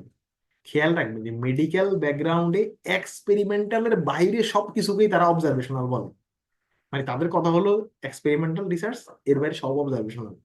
কিন্তু এখানে শীটে যে অবজারভেশনাল রিসার্চ, সেটা মানে হচ্ছে যে যে গবেষণায় আমরা রেসপন্ডেন্টকে কোনো প্রশ্ন করি না, ইন্টারভিউ না, সার্ভেও না, এমসিকিউ টাইপ প্রশ্নও না, মানে আমরা রেসপন্ডেন্টকে জাস্ট অবজার্ভ করি, রেসপন্ডেন্টকে অথবা কোনো একটা স্থানকে বা কোনো বিল্ডিং বা কোনো পার্ক, মানে আমরা অবজার্ভ করে করে যদি ডেটা নেই, তাহলে এই গবেষণার ডিজাইনটা হচ্ছে অবজারভেশনাল ডিজাইন। এখন কেউ বলতে পারেন যে ভাই আমি যদি অবজার্ভ যদি একবার করি, আপনি লিখতে পারেন যে আমরা অবজারভেশনাল ক্রস সেকশনাল বলতে পারেন, কিন্তু এত ইয়ে করে এত পেশালো করে বলা লাগে না। ওকে, অবজারভেশনাল গবেষণা মানে আমি যদি রেসপন্ডেন্টকে কোনো প্রশ্ন সরাসরি না করে অবজার্ভ করে করে যদি রিপোর্ট লিখি, এটাকে বলে অবজারভেশনাল ডিজাইন। অবজারভেশনাল, যেমন ধরুন কেউ একজন অনলাইন ক্লাসের ইফেক্টিভনেস নিয়ে কাজ করবে, সে এরকম 200টা অনলাইন ক্লাস অবজার্ভ করতেছে। অবজার্ভ অবজার্ভ মানে তার তার কাছে কিছু প্রশ্ন বা চেকলিস্ট আছে যে টিচার স্ক্রিন শেয়ার করেছে কিনা, ইয়েস অর নো। টিচার ক্লাসের শুরুতে আজকে কি কি টপিক আলোচনা হবে এটা বলেছে কিনা, ইয়েস অর নো। ক্লাসে শিক্ষার্থী সংখ্যা, এরকম বিভিন্ন যদি স্ট্রাকচার ডেটা নেয়, তখন এটা হচ্ছে অবজারভেশনাল স্টাডি বলি আর কি আমরা। এটা ব্যক্তির উপর হইতে পারে, বিভিন্ন স্থানের উপর হইতে পারে। যারা যারা যারা এখানে ইঞ্জিনিয়ারিং বায়োটেকনোলজি আপনার সময় বিভিন্ন স্থানের উপর বা বিভিন্ন সাইটের উপর করি আর কি। আমি একটা উদাহরণ দেই, খেয়াল করেন। এই যে অবজারভেশন দেখেন, এই যে an observational study of park attribute and physical activity in neighborhood park of Shanghai, China। মানে সাংহাই চায়নাতে কোন একটা পার্কে তারা ফিজিক্যাল অ্যাক্টিভিটি অবজার্ভ করে এই গবেষণা করছে। তারা অবজার্ভ করছে আর কি, ঠিক আছে। তো এই গবেষণা যদি মেথড পার্টে যান, দেখবেন লেখা আছে যে 3টা পার্ক তারা অবজার্ভ করছে এবং পার্কগুলার লোকেশন ইত্যাদি বর্ণনা আছে। তো অবজার্ভ করে যদি আপনি করেন, তাহলে এই স্টাডির ডিজাইনটাকে বলবে অবজারভেশনাল স্টাডি। অবজারভেশনাল স্টাডি, ঠিক আছে, ঠিক আছে। যে আমরা এই টাইপের স্টাডি আমরা কমই করবো, জানাই রাখলাম আর কি। তাহলে আমরা কয়টা ডিজাইনের নাম দিলাম। ক্রস সেকশনাল মানে হচ্ছে যে একটা বা একবার নিব ডেটা। অবজারভেশনাল মানে হচ্ছে যে ডেটাটা আমি অবজার্ভ করে নেব, যেটা হচ্ছে অবজারভেশনাল। আর লংডিটিউডনাল মানে হচ্ছে এর উল্টাটা, ক্রস সেকশনাল উল্টাটা, মানে ডেটাটা আমি একাধিকবার নেব, ফলো আপে নেব। হ্যাঁ, এই টাইপের স্টাডি করে লংডিটিউডনাল ডিজাইন। আমি না হয় আপনাদের কিছু আর্টিকেলের নমুনা দিয়ে দিয়ে দেবো। এবার আমরা কোহর্ট নিয়ে কথা বলি। কোহর্ট স্টাডি, কোহর্ট স্টাডিও নর্মালি মেডিকেল ব্যাকগ্রাউন্ডে বেশি জনপ্রিয়। কোহর্ট স্টাডি মানে কি দেখেন, এই কোহর্ট মানে কি, যেমন এই যে আমরা যে এই রিসার্চের এই 28তম ব্যাচ আমরা পড়াচ্ছি, এই পুরো ব্যাচটা একটা কোহর্ট। কোহর্ট মানে দল বা এরকম কিছু আর কি। আচ্ছা, এখন কোহর্ট স্টাডি ব্যাপারটা বলি। যদি আমি এই যে এটা হচ্ছে লংডিটিউডনাল মতোই, ওভার দ্য টাইম, মানে ওভার দ্য টাইম যদি আমি কোনো একটা কিছুর ইম্প্যাক্ট ইফেক্ট দেখতে চাই, তখন এটা হয় কোহর্ট স্টাডি। যেমন ব্যাপারটা বুঝেন আগে, আমি উদাহরণটা আগে ওপেন করি। কোহর্ট স্টাডি এখানে বাংলা শিটও আছে, আমি দিয়ে দেবো। কোহর্ট স্টাডি মানে, আচ্ছা, কোহর্ট স্টাডি দুই দুই প্রকার। একটা হচ্ছে রেট্রোস্পেকটিভ কোহর্ট, একটা হচ্ছে প্রসপেকটিভ কোহর্ট। এখন রেট্রোস্পেকটিভ মানে কি, প্রসপেকটিভ মানে কি বলি, তারপর বুঝবে। আচ্ছা, যেমন ধরুন, এটা জাস্ট উদাহরণ হিসেবে বলি, নট কারো পার্সোনালি কাউকে আঘাত করার জন্য। যেমন ধরুন, একটা রাজনৈতিক দলকে নিষিদ্ধ করা হলো। বুঝেন, কিন্তু একটা রাজনৈতিক দলকে নিষিদ্ধ করা হলো, তার মানে কি, তার মানে এই রাজনৈতিক দলটা যদি কেউ ভবিষ্যতে এই রাজনৈতিক দল করে, তাহলে তাকে পানিশমেন্ট দেওয়া হবে। কারণ আজকে আইন করা, ধরেন আজকে আইন আইন করা হয়েছে, একটা রাজনৈতিক দলকে নিষিদ্ধ করা হয়েছে। তার মানে আজকে থেকে এর পরবর্তীতে এই রাজনৈতিক দল যদি কেউ করে, তাহলে তাকে আইনের আওতায় আনা হবে। এটা হচ্ছে প্রসপেক্টিভ ইফেক্ট। প্রসপেক্টিভ মানে বর্তমান থেকে ভবিষ্যৎ। আজকে আইন করা হয়েছে, এরপর যদি কেউ এই দল করে, তাকে পানিশমেন্ট দেওয়া হবে। এটা হচ্ছে প্রসপেক্টিভ ইফেক্ট। কিন্তু যদি এমন করা হয় যে আজকে আইন করা হয়েছে, অমুক রাজনৈতিক দল নিষিদ্ধ, এবং যারা অতীতে এই রাজনৈতিক দল করছে তাদেরকেও পানিশ করা হবে, তাহলে এটা হচ্ছে রেট্রোস্পেক্টিভ, মানে পিছনে গেছে। পিছনে মানে দেখেন, আজকের দিনে দাঁড়িয়ে আপনি ব্যাকে গেছেন, এটাকে বলে রেট্রোস্পেক্টিভ। এখন এবার রিসার্চের সাথে লিঙ্ক আপ করি। রেট্রোস্পেক্টিভ কোহর্ট মানে অতীতে কোনো একটা ইভেন্ট বা অতীতে কোনো একটা রোগ বা অতীতে কোনো একটা ঘটনা ঘটে গেছে, যেটা আপনি বর্তমান সময়ে দাঁড়িয়ে সেটার ইম্প্যাক্ট ইফেক্ট দেখতে চান বা সেটার অবস্থা দেখতে চান। এটা কিন্তু রেট্রোস্পেক্টিভ কোহর্ট। যেমন 1971 সালে যারা যুদ্ধাহত মুক্তিযোদ্ধা, তারা পরবর্তী জীবনে কি কি, মানে বর্তমানে তারা কি কি সমস্যার সম্মুখীন হচ্ছে, আমি নিয়ে গবেষণা করতে চাই। তার মানে কি, তারা যে বর্তমানে সমস্যার সম্মুখীন হচ্ছে, এইটার মূল ঘটনা ঘটছে আজ থেকে 50 বছর আগে। এটাকে বলে রেট্রোস্পেক্টিভ কোহর্ট বলে আর কি। মানে অতীতের ঘটনা বর্তমান সময়ে এসে অতীতের ঘটনা বিশ্লেষণ, ঠিক আছে। এটাকে বলে রেট্রোস্পেক্টিভ কোহর্ট, মানে অতীত টু বর্তমান। এটা কি রিসেন্ট অতীত হতে পারে স্যার? লাইক যেমন কোভিড খুব রিসেন্টলি ঘটলো। জি, এখন ধরুন এই কোভিড আজ থেকে 10 বছর পরে গিয়ে যদি স্টাডি করে যে কোভিডের কারণে 2030 সালে এসে এখনো কেউ শারীরিক বিভিন্ন কমপ্লিকেশনে ভুগতেছে কিনা, যদি এই গবেষণাটি করে যে কোভিড-19 কারণে এই সমস্যাটা মানে ভুগতেছে কিনা, তার মানে ঘটনাটা ঘটে গেছে, সিমটম মানে এটা ঘটে গেছে 10 বছর আগে। 10 বছর পরে গিয়ে আমি দাঁড়িয়ে আগের ইস্যুটা নিয়ে গবেষণা করতে চাই, তো এই জন্য এটাকে বলে রেট্রোস্পেকটিভ কোহোর্ট। আমার কথা বুঝছেন আপনি? মানে জি, আপনি আপনার মানে একটা ইম্প্যাক্ট অন্তত অ্যাভেলেবল হতে হবে। লাইক গত বছর হয়েছে, ওটা করে কোনো ওটা তো বোঝা যাবে না। সো ইউ হ্যাঁ নিড মানে অ্যাট একটা লিস্ট সিগনিফিকেন্ট লাইক টাইম পার হওয়া লাগবে, মানে একটা সিগনিফিকেন্ট টাইম লাগবে। টাইম ইয়েস, পার হওয়া লাগবে, নাহলে তো ধরেন ওই ওই হিসাব করলে তো গতকালকে যেটা ঘটছে আজকে যদি ইয়া, সেটা করি সেটাও তো রেট্রোস্পেক্টিভ হবে, কিন্তু অবশ্যই আমাদের তো এটা একটা প্রুভ করতে হবে না যে এটা ওভার দ্য টাইম এটা চেঞ্জ হওয়া, মানে এটা একটা লজিক্যাল হওয়া লাগবে আর কি। এই ইয়েস, ইয়েস। ওকে। জি, আর প্রসপেক্টিভ কোহর্ট করা অনেক কঠিন। প্রসপেক্টিভ কোহর্ট মানে আমরা করতে পারবো না। প্রসপেক্টিভ কোহর্ট মানে আপনারা দেখবেন যে বড় বড় ল্যাবে বড় বড় ইউনিভার্সিটি গুলো অনেক গবেষণা শুরু করে, মনে করেন আজকে 50 জন ব্যক্তির উপর গবেষণা শুরু করে এবং তাদেরকে অবজার্ভ করে আগামী 10 বছর, এরপর রিপোর্টটা পায়। এটাকে বলা হচ্ছে যে প্রসপেক্টিভ কোহর্ট। যেমন ধরেন পদ্মা সেতু হলো, আমরা 100 জন বেনিফিশিয়ারি এদেরকে আমরা সিলেক্ট করলাম এবং ওভার দ্য টাইম এই যে আগামী 5 বছর পরে আবার তাদের কাছ থেকে আবার ডেটা নিলাম। 5 বছর আগে তো একবার নিয়েছি, 5 বছর পরে আবার নিলাম। এই যে আমি বর্তমান থেকে সামনে আগালাম, এটাকে বলে প্রসপেক্টিভ কোহর্ট। কোহর্ট আর লং ডিউরেশন কিন্তু কাছাকাছি, মানে কোহর্ট স্টাডিতে আমরা ডেটা তো একাধিকবার নেই। তুমি একটু এখানে তফাৎ একটু আছে। তো যেটা বললাম প্রসপেক্টিভ কোহর্ট মানে যে বর্তমান থেকে শুরু করে ভবিষ্যৎ, বর্তমান থেকে শুরু করে সেটা ভবিষ্যতের দিকে যাবে, ঠিক আছে, যে বর্তমানের কাজ শুরু করে ভবিষ্যতে একটা নির্দিষ্ট সময় পর বিশ্লেষণ, এটাকে বলে প্রসপেক্টিভ কোহর্ট। এটা অনেক ব্যয়বহুল এবং কষ্ট সাপেক্ষ। একটা একটা গবেষণার জন্য আপনি 5 বছর 8 বছর, অনেকে বলতে পারেন ভাই কয় বছর, এটা নির্ভর করবে যে মানে ঠিক কতদিন পরে এটার আসলে ইফেক্ট বা সিগনিফিকেন্টলি এটার চেঞ্জটা হয়, ওটার উপর নির্ভর করে আর কি। তাহলে আমরা একত্র ডিটেলস এখন যাচ্ছি না, আমি কিছু নমুনা আর্টিকেল দিলে হয়তো পড়লে বুঝবেন। প্রসপেক্টিভ কোহর্ট মানে আমরা বর্তমান থেকে শুরু করে ভবিষ্যতে একটা পয়েন্টে গিয়ে এটার ফলাফলটা দেখবে, তো প্রসপেক্টিভ কোহর্ট। আর রেট্রোস্পেক্টিভ মানে অতীতের ঘটনা বর্তমানে এসে আমি এটা দেখতেছি, ঠিক আছে। যেমন হয়তো ধরেন আজ থেকে 20 বছর আগে অমুক এলাকায় যারা এজমা রোগী ছিল, বর্তমানে এসে আমি তাদের ধরেন টিবি রোগ হচ্ছে হচ্ছে কিনা আমি দেখবো। তো এটা হয়ে যাবে রেট্রোস্পেক্টিভ কোহর্ট, ঠিক আছে। এই আর কি, যেটা পিছন থেকে আসছে। ওকে, অনেক কথা হলো। এখন আহ, লা- এখন এরপর যেটা আছে কেস কন্ট্রোল স্টাডি। এই কেস কন্ট্রোল স্টাডি আমরা অ্যাজ ইউজুয়াল সব ব্যাকগ্রাউন্ডে কোরিলেশনাল স্টাডি বলতে যা বুঝি, এটাই কেস কন্ট্রোল স্টাডি। মানে আমরা আমাদের নর্মাল ব্যাকগ্রাউন্ডে আমরা এতটা ডিটেলস যাই না। আমরা যে কোনো কোরিলেশনাল স্টাডি বা কজাল স্টাডিকে হেলথ ব্যাকগ্রাউন্ডে ভাষায় এটাকে কেস কন্ট্রোল স্টাডি বলে। আমরা অ্যাজ ইউজুয়াল এটাকে কোরিলেশনাল স্টাডি বলি বা কজাল স্টাডি বলি, যেই নামে বলি না কেন। কেস কন্ট্রোল স্টাডি মানে কি, বিষয়টা বুঝেন।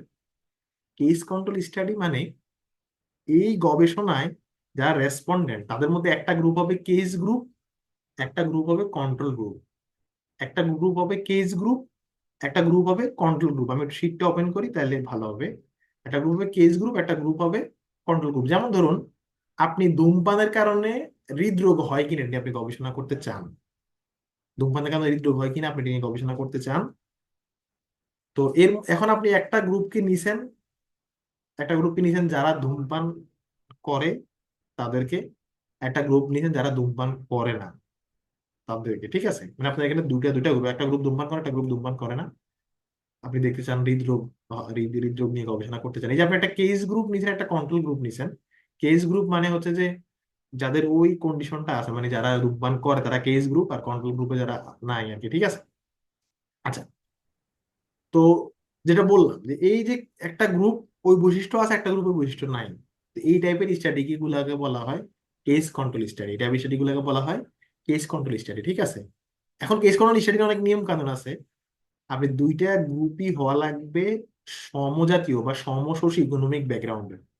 যেমন ধরেন আপনি ধূমপান করে যে গ্রুপটা তারা হচ্ছে রিক্সাওয়ালা, তাহলে ধূমপান করে না যে গ্রুপটাকে আপনি নেবেন তারা দেখা যায় কোটিপতি, এরকম নিলে হবে না। কারণ তাইলে আবার অন্যান্য ফ্যাক্টর এখানে এফেক্ট এফেক্ট করবে। কারণ যে রিক্সাওয়ালা সে হয়তো ধূমপান করা চাইছে, তার অন্য কোনো ফ্যাক্টর তার ক্যান্সারের কারণ হইতে হইতে পারে। এসব আমি যেটা বললাম কেস কন্ট্রোল স্টাডি মানে একটা কেস গ্রুপ থাকবে, একটা কন্ট্রোল গ্রুপ থাকবে, একটা কেস গ্রুপ একটা কন্ট্রোল গ্রুপ থাকবে। এরপর আমরা দেখবো যে কেস গ্রুপের ক্ষেত্রে আউটকাম কত, কন্ট্রোল গ্রুপের ক্ষেত্রে আউটকাম কত, তাইলে না আমরা বুঝতে পারবো। যেমন ধরুন একটা গ্রুপ রিসার্চের কোর্স করেনি, একটা গ্রুপ রিসার্চের কোর্স করেছে। এবার আমরা যদি আপনাদের একটা এক্সামিনেশন নেই, তাহলে না আমরা বুঝতে পারবো যে রিসার্চের কোর্স করার কারণে আপনাদের আসলে ইমপ্রুভমেন্টটা হয়েছে কিনা, কারণ যারা কোর্স করেনি তাদের সাথে কম্পেয়ার করলে বোঝা যাবে। তো এই জন্য কেস কন্ট্রোল স্টাডিকে অনেক সময় আমরা কম্পারেটিভ স্টাডিও বলি, মানে একটা গ্রুপ ওই সুনির্দিষ্ট বৈশিষ্ট্য বলা, একটা গ্রুপে যে সুনির্দিষ্ট বৈশিষ্ট্য ছাড়া, এবং এই স্টাডি গুলাকে বলা হয় কেস কন্ট্রোল স্টাডি। এবং এই স্টাডি গুলাই কিন্তু আমরা বেশি করি, কেস কন্ট্রোল স্টাডি মূলত আমরা বেশি করি আর কি, ঠিক আছে। কেস কন্ট্রোল স্টাডি আমরা বেশি করি আর ক্রস সেকশনাল বেশি করি, ওকে। এখন অনেকে বলতে পারেন যে ভাই কেস কন্ট্রোল স্টাডি তো আমরা রেসপন্ডেন্টের কাছ থেকে তথ্য একবার নিই, তো চাইলে আপনারা আপনাদের মেথডে বলতে পারেন যে এটা একটা হচ্ছে যে কেস কন্ট্রোল স্টাডি, এবং যেখানে আমাদের ডেটার কালেকশনের ধরনটা ছিল হচ্ছে ক্রস সেকশনাল। কিন্তু নর্মালি মানে ডেটা যদি আমরা একবার নিই তখন আমরা এটাকে ক্রস সেকশনাল বলি। কিন্তু যদি যেখানে একটা কেস গ্রুপ থাকে, কন্ট্রোল গ্রুপ থাকে, তখন আপনি চাইলে বলতে পারেন যে এটা একটা cross sectional case control study. এভাবেও বলতে পারি, এক এক পেপারে এক এক রকম থাকে এই আর কি। তাহলে কেস কন্ট্রোল স্টাডি কি, আশা করি আপনারা বুঝতে পারছেন। আমি এখানে কিন্তু বাংলা শিটও আপনাদের জন্য রেডি রেডি করছি, যে ধরা যাক একজন গবেষক ধূমপান এবং ফুসফুস ক্যান্সারের মধ্যে স্টাডি করতে চান। তিনি দুইটা গ্রুপ থেকে তথ্য নেবেন, একটা গ্রুপের ক্যান্সার আছে, একটা গ্রুপের ইয়ে নেই, তো এরপর দুটো গ্রুপ সমজাতীয় হতে হবে, এই যে এখানে ব্যাখ্যা আছে সেটাও আছে, ঠিক আছে। তো এই হলো কেস কন্ট্রোল গ্রুপের আলাপ। তো আমি কয়েকটা পেপার দেবো, তখন আপনারা আরেকটু পড়লে এটা ধরনটা বুঝবেন। এখন দেখেন বলতে পারেন যে ভাই এগুলো ডিটেলস কখন পড়বো, এগুলো বিশাল ডিটেলস আছে, শুধু কেস কন্ট্রোল স্টাডি নিয়ে আলাদা হয়তো বইও থাকতে পারে। কিন্তু আমরা যদি এখন বেসিকটা ক্লিয়ার করি তাহলে আমরা আর্টিকেল বুঝবো যে আমার আসলে কোন টাইপের আর্টিকেল ধরা উচিত। যেমন আপনারা এজ ইউজুয়াল কজাল কোরিলেশনাল, মানে যেগুলো cross sectional case control study, এগুলো আপনারা বেশি করবেন মূলত, বা রেট্রোস্পেক্টিভ কোহর্ট, এগুলো বেশি করবেন, ওকে। তো এই গেল হচ্ছে আমাদের কোয়ান্টিটিভ রিসার্চের বিভিন্ন ডিজাইন গুলা। এটা হচ্ছে কোয়ান্টিটিভ। এখন বিভিন্ন বইতে এই ডিজাইন গুলোর নাম বিভিন্ন ধরনের থাকতে পারে, নামগুলা ভিন্ন ভিন্ন, যেমন আমরা বলি কেস কন্ট্রোল, কেউ বলে কোরিলেশনাল, এরকম বিভিন্ন নাম থাকতে পারে, কিন্তু মূল বিষয়গুলো একই, ওকে। এই গেল হচ্ছে কোয়ান্টিটিভ রিসার্চের কিছু ডিজাইনের কিছু সাব ডিজাইন। হ্যাঁ, এবার আমরা কোয়ালিটিভের কিছু সাব ডিজাইনের নাম জানি। কোয়ালিটেটিভ গবেষণা সাধারণত মেথোডোলজি লেখা ভাইয়া থাকে। এখানে কিছু ওয়াসি এক্সপেরিমেন্টালটা কি বলা হয়েছে একটা আচ্ছা যদি আচ্ছা একটু আচ্ছা, এক্সপেরিমেন্টাল আন্ডারে দুইটা, একটা হচ্ছে র্যান্ডমাইজ কন্ট্রোল ট্রায়াল, ওকে। আচ্ছা, এক্সপেরিমেন্টাল আন্ডারে আমাদের দুইটা দুইটা ডিজাইন, একটা হচ্ছে র্যান্ডমাইজ কন্ট্রোল ট্রায়াল, একটা হচ্ছে কোয়াসি এক্সপেরিমেন্টাল। আরো কিছু টাইপ আছে, ওগুলো তো গুরুত্বপূর্ণ না। র্যান্ডমাইজ কন্ট্রোল ট্রায়াল মানে, মানে এক্সপেরিমেন্টাল মানেই তো আমি রেসপন্ডেন্টের উপর কোনো কিছু পুশ করব। এর মধ্যে র্যান্ডমাইজ কন্ট্রোল ট্রায়াল মানে যাদেরকে আমি এই গবেষণায়, আচ্ছা ও এখন অনেকে বলতে পারেন যে ভাই কেস কন্ট্রোল স্টাডিও তো এক্সপেরিমেন্টাল, কারণ একটা গ্রুপ ধূমপান করে একটা গ্রুপ করে না। খেয়াল রাখেন যে তারা নিজেরা ধূমপান করে, আপনি নিজে যদি এমন হতো যে দুইটা গ্রুপ ধূমপান করে না, আপনি একটা গ্রুপকে ধূমপান করাচ্ছেন একটা গ্রুপে করাচ্ছেন না, মানে আপনি রিসার্চের মধ্যে এসে তারপর আপনি এদেরকে দিয়ে ধূমপান করাচ্ছেন, যদি আপনি নিজে পুশ করতেন তাহলে হয়তো এটা এক্সপেরিমেন্টাল। আপনি পুশ করেন নাই বলে এটা কেস কন্ট্রোল। অনেকে কিন্তু কেস কন্ট্রোল আর এক্সপেরিমেন্টালের মধ্যে গুলিয়ে ফেলেন। কেস কন্ট্রোলের ধরেন একটা গ্রুপ, যেটা বললাম যে ধূমপানের উদাহরণটা এখানে বেশি পারফেক্ট, যেটা গ্রুপ ধূমপান করে একটা গ্রুপ ধূমপান করে না, কিন্তু আপনি নিজে থেকে কিন্তু এমন না যে নিজে নিজে থেকে কাগজ সিগারেট কিনে দিচ্ছেন ধূমপান করার জন্য, নিজে থেকে পোস্ট করলে কিন্তু আবার এক্সপেরিমেন্টাল হয়ে যাবে, ওকে। আচ্ছা, এক্সপেরিমেন্টালের দুইটা টাইপ, র্যান্ডমাইজ কন্ট্রোল ট্রায়াল আর quasi experimental. Randomise control trial মানে যদি দেখেন এই এক্সপেরিমেন্টাল যে স্টাডি গুলা, সেখানেও তো আমাদের একটা গ্রুপ থাকে কেস গ্রুপ, একটা গ্রুপ থাকে কন্ট্রোল গ্রুপ, মানে দুইটা গ্রুপ থাকে। ধরেন একটা গ্রুপকে আমি কোনো একটা মেডিসিন পুশ করলাম, একটা গ্রুপকে আমি মেডিসিন পুশ করলাম না, ঠিক আছে। কোয়াসি এক্সপেরিমেন্টালের শীট, হ্যাঁ। আচ্ছা, তো এখানেও আমাদের ট্রিটমেন্ট গ্রুপ থাকে, কন্ট্রোল গ্রুপ থাকে।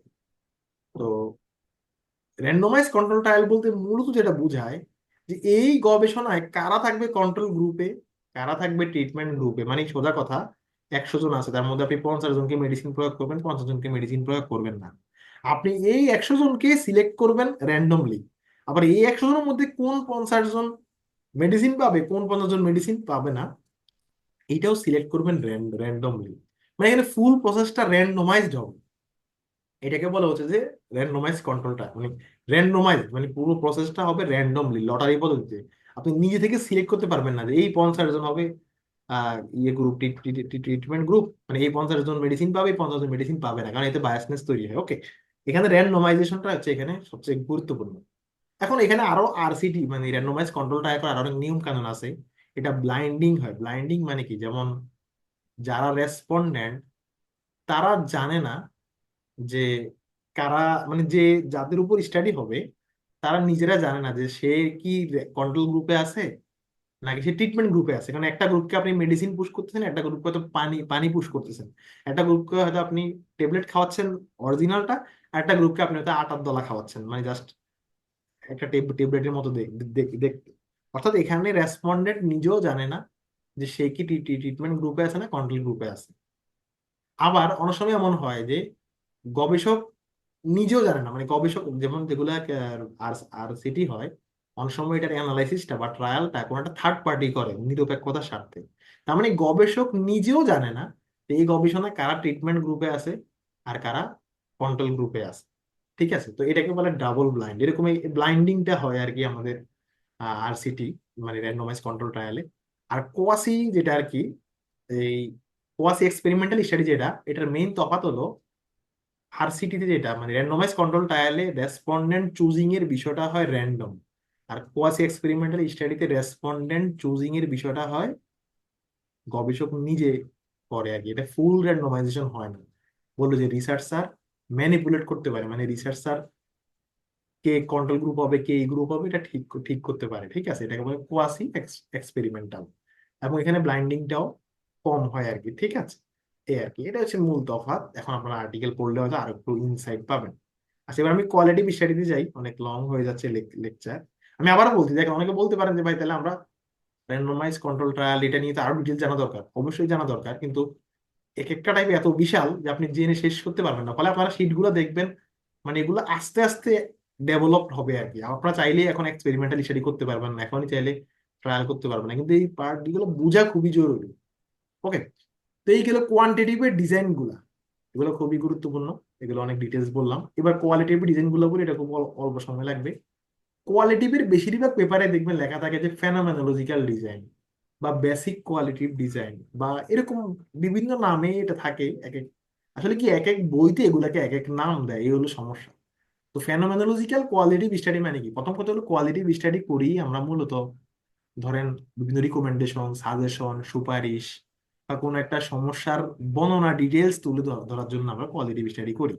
তো ফেনোমেনোলজিক্যাল স্টাডি হয় যে কোনো ইস্যু বা যে কোনো ঘটনার উপর যে স্টাডি আমরা করি, মানে ফেনোমেনা মানে ঘটনা। তো যে কোনো ঘটনা কেন্দ্রিক যে কোনো ইস্যু ইস্যু কেন্দ্রিক যে গবেষণা, ধরেন ইন্টারিম গভর্নমেন্টের শিক্ষা খাতে চ্যালেঞ্জ কি কি, আমি এটা নিয়ে গবেষণা করতে চাই, এটা ফেনোমেনোলজিক্যাল স্টাডি। ঠিক আছে, তো আমরা আগামী ক্লাসগুলোতে এগুলোরই ডিটেলস ভার্সন শিখবো। তো যেটা বললাম যে ফেনোমেনন মানে হচ্ছে ঘটনা, যে কোনো ঘটনা যে কোনো ইস্যু নিয়ে যে কোয়ালিটিভ স্টাডি, এগুলো ফেনোমেনোলজিক্যাল স্টাডি। আপনাদের বেশিরভাগ গবেষণায় দেখবেন কোয়ালিটিভের, মানে বাজারে যদি 100টা আর্টিকেল আছে 90টা দেখবেন ফেনোমেনোলজিক্যাল স্টাডি। ঠিক আছে, বেশিরভাগ গুলো এটা। আচ্ছা, অবজারভেশনাল কোয়ালিটিভ মানে কি? দেখেন, আমরা বলছিলাম যে অবজারভেশনাল স্টাডি মানে হচ্ছে যে গবেষক প্রশ্ন করতেছে না, কিন্তু অবজার্ভ করে করে রিপোর্ট লিখবে। তার অবজারভেশনটা যদি স্ট্রাকচার্ড হয়, মানে অবজারভেশনটা যদি হয় কোয়ান্টিটিভ, তাহলে এটা হচ্ছে যে কোয়ান্টিটিভ অবজারভেশন, বা আমরা বলতে পারি যে এটাকে কোয়ান্টিটিভ অবজারভেশন স্টাডি। আর যদি অবজারভেশনটা কোয়ালিটিভ হয়, যেমন ধরুন কেউ একজন আমাদের ক্লাসে কি কি অবজার্ভ করতেছে তার একটা চেক লিস্ট আছে, মানে তালিকা, যে টিচার ক্লাসে লাউডলি কথা বলেছেন কিনা, ইয়েস নো, এটা স্ট্রাকচার। এবং এই টাইপের অবজারভেশনকে বলে, যেমন আমি একবার একটা স্টাডিতে ইনভলভ ছিলাম যে ড্রাইভাররা সিট বেল্ট বেঁধেছে কিনা।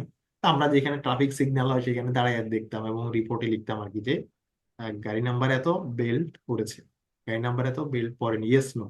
এটা হচ্ছে যে অবজারভেশনাল এবং কোয়ান্টিটিভ। আর কোয়ালিটিভ অবজারভেশন মানে কি?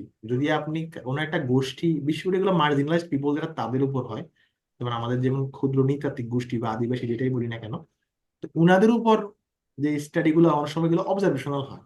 যারা এখানে অ্যানথ্রোপোলজি দিয়েছেন তারা হয়তো এগুলো করেন বেশি। মানে আমরা তখন তাদেরকে দেখে দেখে বর্ণনামূলক রিপোর্ট লিখি। যেমন আমাদের ক্লাসের মান কেমন, কেউ একজন আছে ক্লাসে অবজার্ভ করে সে রিপোর্ট লিখলো বর্ণনা আকার, বর্ণনামূলক আকারে যদি লিখে তাহলে সেটা হয়ে যাবে আবার কোয়ালিটিভ অবজারভেশন। ঠিক আছে, তো observational observation both quantitative qualitative হতে পারে। যদি আপনি বর্ণনামূলক রিপোর্ট লেখেন তাহলে এটা হবে কোয়ালিটিভ অবজারভেশন, আর সংখ্যামূলক লিখলে কোয়ান্টিটিভ অবজারভেশন। ওকে, কেস স্টাডি নিয়ে একটু বলবো। কেস স্টাডি খুব ইন্টারেস্টিং, এটা খুব গুরুত্বপূর্ণ কারণ এটা অল্প সময়ে করা যায়। আচ্ছা, কেস স্টাডিও বোথ কোয়ান্টিটিভ কোয়ালিটিভ দুটো হইতে পারে, বুঝছেন?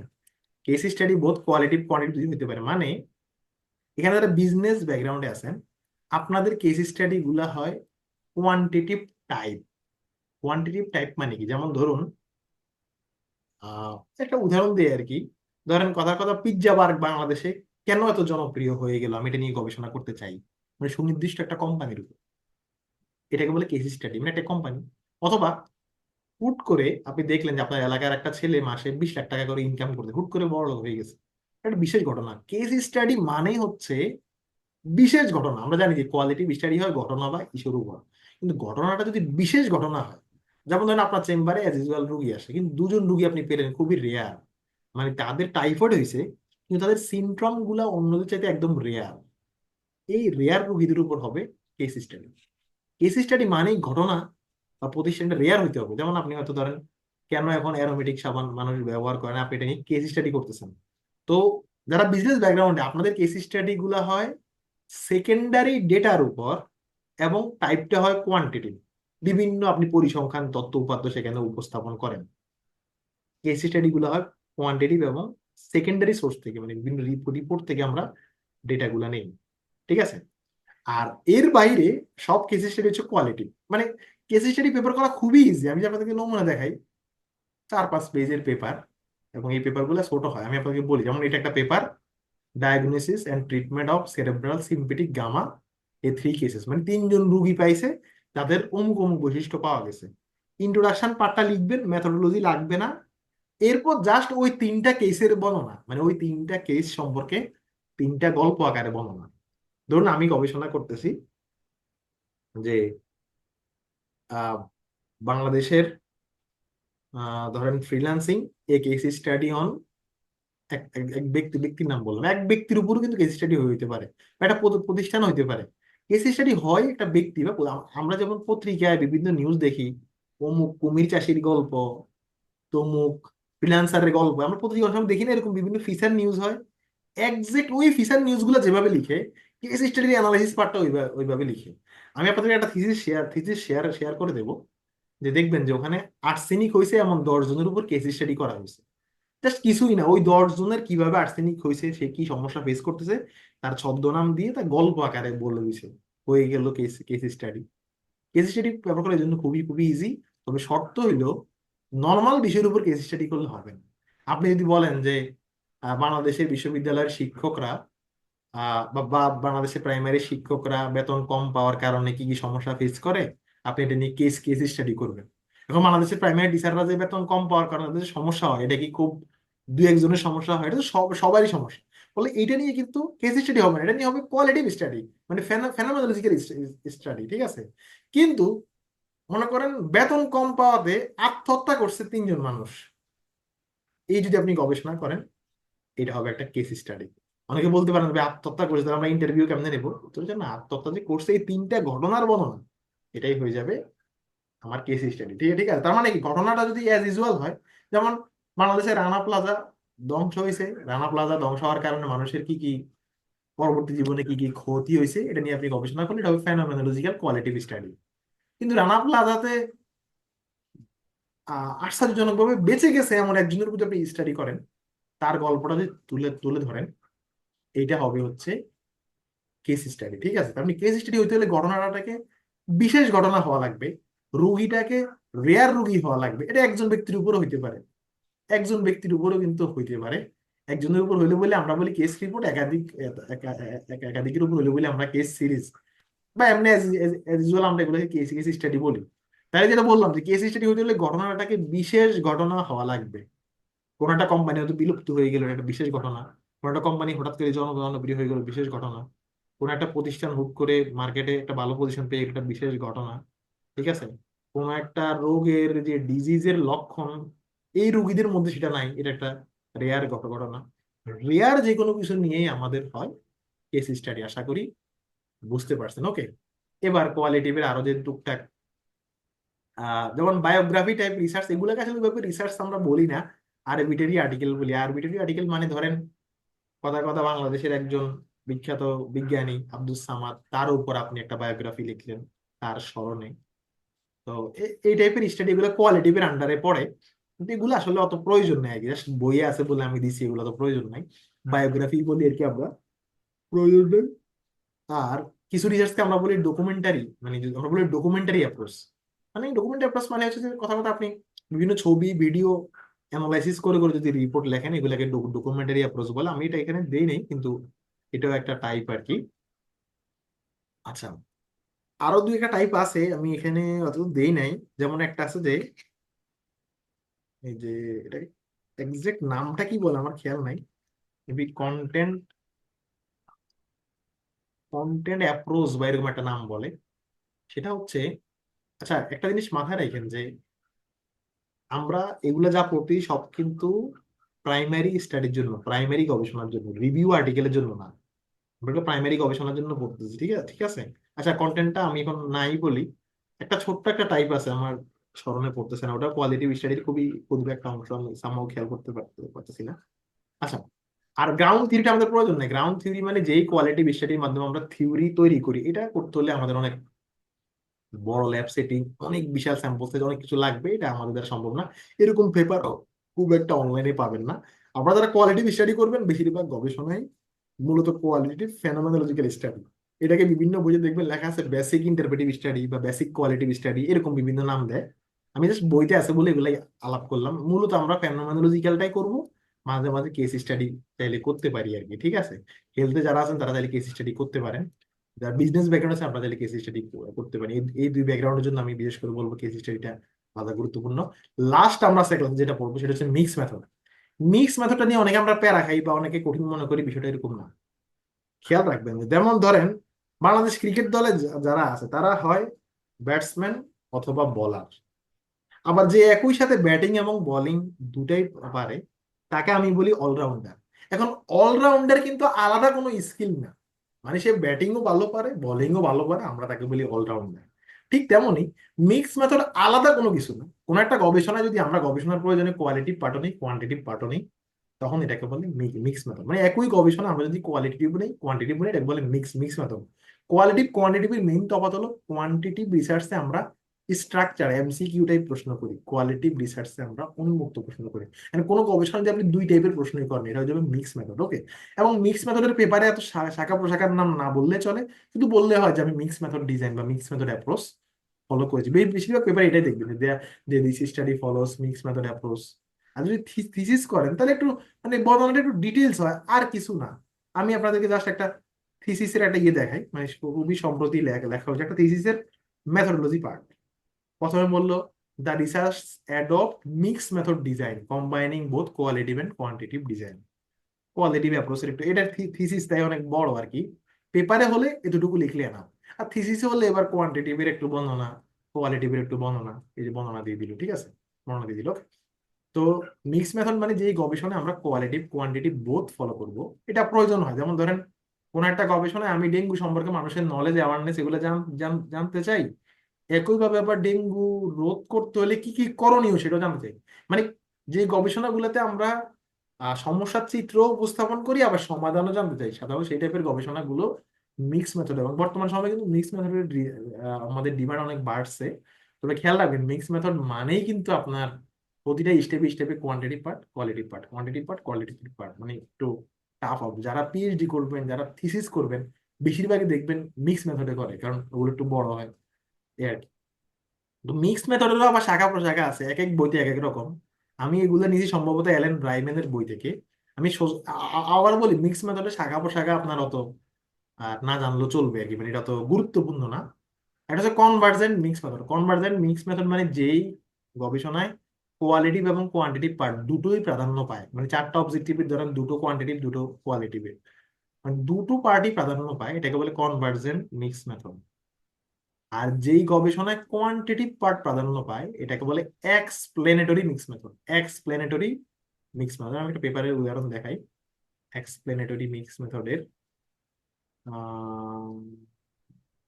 এক্সপ্লেনেটরি মিক্স মেথড দেখেন, এই একটা পেপার, এই পেপার এটা হচ্ছে একটা মিক্স মেথড। হ্যাঁ মিক্স মেথড, এখানে কোয়ান্টিটিভ পার্ট অনেক বড়। দেখেন এই যে আপনারা স্ক্রিনে কোয়ান্টিটিভ পার্ট দেখতেছেন কোয়ান্টিটিভ পার্টটাই মূলত প্রাধান্য, কিন্তু শেষে হচ্ছে যে এই স্মোকিং কিভাবে কমানো যায় বা এরকম নিয়ে দাদা দেখেন এক পেজ শুধু কোয়ালিটিভ, এক পেজ। মানে এই গবেষক করছে কি, সে হয়তো দু চারটা দশটা সে ইন্টারভিউ নিছে, এই অল্প কয়েকটা কোয়ালিটিভ ডেটা, তাহলে কোয়ান্টিটিভ পার্ট প্রাধান্য পাইছে, কোয়ালিটিভ পার্ট ছোট। এটা হচ্ছে এক্সপ্লেনেটরি মিক্স মেথড। আর তার উল্টাটা হচ্ছে exploratory mix method. Exploratory mix method মানে হচ্ছে যেখানে কোয়ালিটিভ পার্টই মূলত প্রাধান্য, কোয়ালিটিভ পার্টের সাপোর্টে হয়তো কিছু কোয়ান্টিটিভ ডেটা থাকবে। আমি মনে করি মিক্স মেথডের ক্ষেত্রে আপনাদের এই তো শাখা প্রশাখা পড়ার দরকার নেই, কারণ আমি মিক্স মেথডের সব পেপারে দেখি শুধু মিক্স মেথডই বলা থাকে। কারণ এগুলো শাখা প্রশাখা গুলা মানে গ্লোবালি এই বইতে আমি যা পাইছি সব বইতে একরকম আপনি নাও পেতে পারেন আর কি, ঠিক আছে? তাহলে দেখেন আজকের ক্লাসে আমরা কিন্তু অনেক কিছু শিখলাম, এবং আমি জানি এটা আপনাদের অনেকে ব্রেনের উপর অনেক চাপ পড়তেছে, কিন্তু দেখেন এই যে বিষয়গুলা এটা বোঝাটা খুবই জরুরি, এবং এটা ডেভেলপ করতে আমাদের অনেক দিন সময় লাগছে। কারণ এখানে আপনারা যারা একাডেমিক্যালি কোর্স টোর্স করছেন কখনো কিন্তু এই ফ্রেমওয়ার্কটা পান নাই, যে রিসার্চ নিয়ে যে দুইটা ধারা, কোন ধারায় কে পড়ছে এগুলা পান নাই। তো আমি চেষ্টা করবো আপনাদেরকে বেশি বেশি আর্টিকেল শেয়ার করতে, যেন আপনারা নমুনাগুলা দেখে দেখে একটু রিলেট করতে পারেন যে হ্যাঁ এই তো এটা এটা একটা ক্রস সেকশনাল কারণ এই বৈশিষ্ট্য, হ্যাঁ এটা ফেনোমেনোলজিক্যাল কারণ এই এই এই এই বৈশিষ্ট্য, এই আর কি। ওকে, তো এই ছিল আজকের ক্লাস।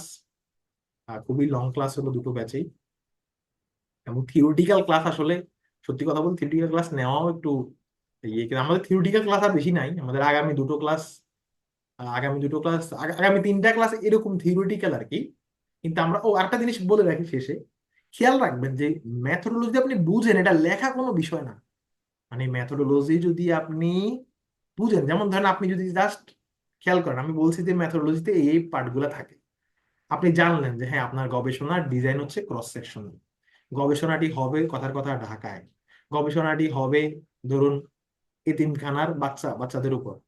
এই শুধু শব্দগুলো আপনি যদি রিসার্চ মেথোডোলজি বুঝেন এবং মেইন পয়েন্ট গুলো আপনি লিখতে পারেন, আপনার মেথোডোলজি লেখা লাগবে না, মেথোডোলজি চ্যাট জিপিটি লিখে দেবে বা অন্য কোনো টুলস আপনাকে লিখে দেবে। আপনি জাস্ট অ্যাকুরেটলি এই ইনফো গুলো আপনার বসাইতে হবে যে আপনার ডিজাইন কি ক্রস সেকশনাল, তাইলে চ্যাট জিপিটি আপনাকে ওই ওই ডিজাইনের মেথোডোলজি লিখে দেবে। এবং প্রত্যেকটা ইনফো যদি সঠিকভাবে বসান তাহলে আপনি মানে মেথোডোলজি পার্টটা লেখা একদম ইজি। আমি আপনাদেরকে একদম ধরে ধরে দেখাবো কিভাবে রিসার্চ আর্টিকেলে মেথোডোলজি পার্ট লিখবেন। পার্ট লেখা ইজি, কিন্তু বোঝাটা খুবই জটিল যে কোন পেপারে কোন ডিজাইনটা হবে, ঠিক আছে? এই আজকে এতটুকুই রইলো। এবার কারো প্রশ্ন থাকলে প্রশ্ন করুন। সরি একটু নেটওয়ার্ক ইস্যু ছিল, আবার বাসায় একটু মেহমান থাকাতে মনে হয় একটু নয়েজও ছিল, কিন্তু আসলে কিছুই করার নেই, এই আর কি। ওকে, এইবার আমরা ভাইয়া, কালকে পরীক্ষা আছে, আমি প্রশ্নটা করে লিভ নিতে চাচ্ছিলাম। সেটা হচ্ছে যে আপনি যেটা দেখালেন যে অবজারভেশনাল মেথড কোয়ালিটেটিভে আছে, কোয়ান্টিটেটিভে আছে, সেখানে গবেষক বা রিসার্চার নিজে অবজার্ভ করে নিজে ডাটাটা এন্ট্রি করে, হ্যাঁ? নিজে তো বলতে তার রিসার্চ টিমের সদস্য আর কি, গবেষক তার নিজে একা, হ্যাঁ হ্যাঁ হ্যাঁ যারা ডাটা কালেক্টর তারা। হ্যাঁ হ্যাঁ রিসার্চ টিমের সদস্যরা। তো এখন আমার প্রশ্নটা হচ্ছে যে এখানে কি রিসার্চ বায়াসনেস এর দিক থেকে বায়াসনেসটা সামহাও কাজ করতে পারে? বায়াসনেস হইতে পারে। এই জন্যই বিষয়টা হলো কি ভাই, আমরা ধরেন আজকে আপনাদেরকে জাস্ট সমুদ্রের এক ফোঁটা পানির সাথে পরিচয় করে দিলাম। এই অবজারভেশনাল স্টাডির আবার দুইটা মোড হইতে পারে, একটা হচ্ছে ওভার্ট, একটা হচ্ছে কোভার্ট।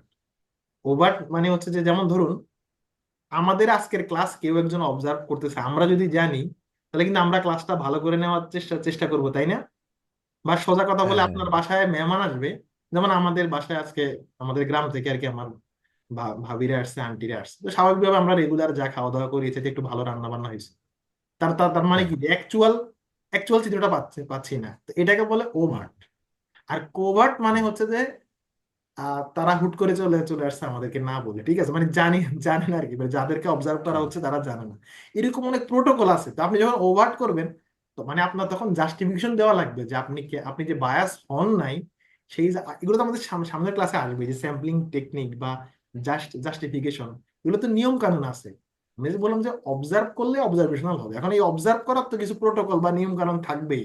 আমার কথা বুঝে ও বুঝে আচ্ছা, বুঝতে পারছি। মানে এটা নিয়ে সামনে ডিসকাশন আপনি হ্যাঁ, এটা কি জানাবেন আর কি। অবজার্ভটা কি ওভার্ট হবে না কোভার্ট হবে, বা অবজারভেশনটার ধরন কি হবে, বা আপনি আপনি যে প্রতিষ্ঠানগুলো অবজার্ভ করার জন্য, ধরো আমি বাংলাদেশের অনলাইন বা এডুকেশনাল। কোন কোন ক্ষেত্রে এটার ক্ষেত্রে পেপার রিজেক্টেড হতে পারে, বা কিরকম হ্যাঁ কি হ্যাঁ, কিছু বায়াস, এরকম? তবে খেয়াল রাখবেন যে সাধারণত কোয়ালিটেটিভ রিসার্চ পেপারে গবেষকের বায়াসনেসের সুযোগটা বেশি থাকে, ফলে সেখানে রিভিউয়াররাও খুব সচেতন থাকে। আর কোয়ান্টিটিভ রিসার্চ ধরনটাই এমন যেখানে আসলে বায়াসনেসের সুযোগ ওইভাবে থাকে না।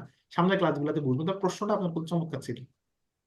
আচ্ছা ঠিক আছে ভাই, থ্যাংক ইউ। আমার কালকে মাস্টার্স ফাইনাল, আমি তাহলে লিভ নিচ্ছি, হ্যাঁ। ওকে, থ্যাংক ইউ ডক্টর ভাই আমার হাফিজ। একটা সালাম। প্রশ্ন আছে, শিওর যে শিওর। সেটা হচ্ছে ভাই যে রিভিউ আর্টিকেল যেটা আমাদেরকে শিখিয়েছেন এর আগে, তো যদি কি আমরা রিভিউ আর্টিকেল করতে চাই, সেক্ষেত্রে তো আমাদের মেথোডোলজিটা ব্যবহার করতে হবে, না যে না, আমরা কোন মেথোডোলজিতে আমরা আজকে আমরা যা রিভিউ আর্টিকেল। পড়লাম সব হচ্ছে প্রাইমারি আর্টিকেলের জন্য বা অরিজিনাল রিসার্চ আর্টিকেলের জন্য। তাহলে রিভিউ আর্টিকেলের মেথড কি হবে? ট্রেডিশনাল রিভিউ আর্টিকেলের মেথডে তেমন কিছুই লিখতে হবে না, এক প্যারা অল্প একটু জাস্ট আমরা বিভিন্ন সোর্স থেকে লিখছি এগুলো একটা বর্ণনা।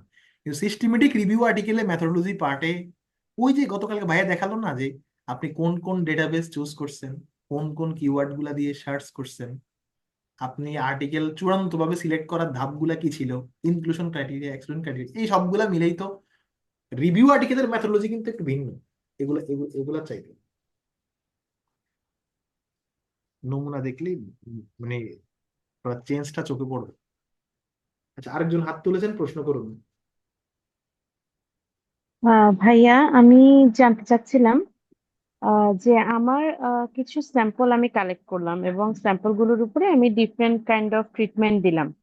হ্যাঁ, তো ট্রিটমেন্ট দেওয়ার পরে যখন আমি ওখান থেকে একটা রেজাল্ট পেলাম, আমার তো প্রথমে একটা হাইপোথিসিস থাকে যে আমি এরকম রেজাল্ট পেতে পারি বা এইসব স্টাডি গুলো আগে হয়েছে, ওখান হুম, থেকে হুম। আপনার এই ধরনের রেজাল্ট এসছে।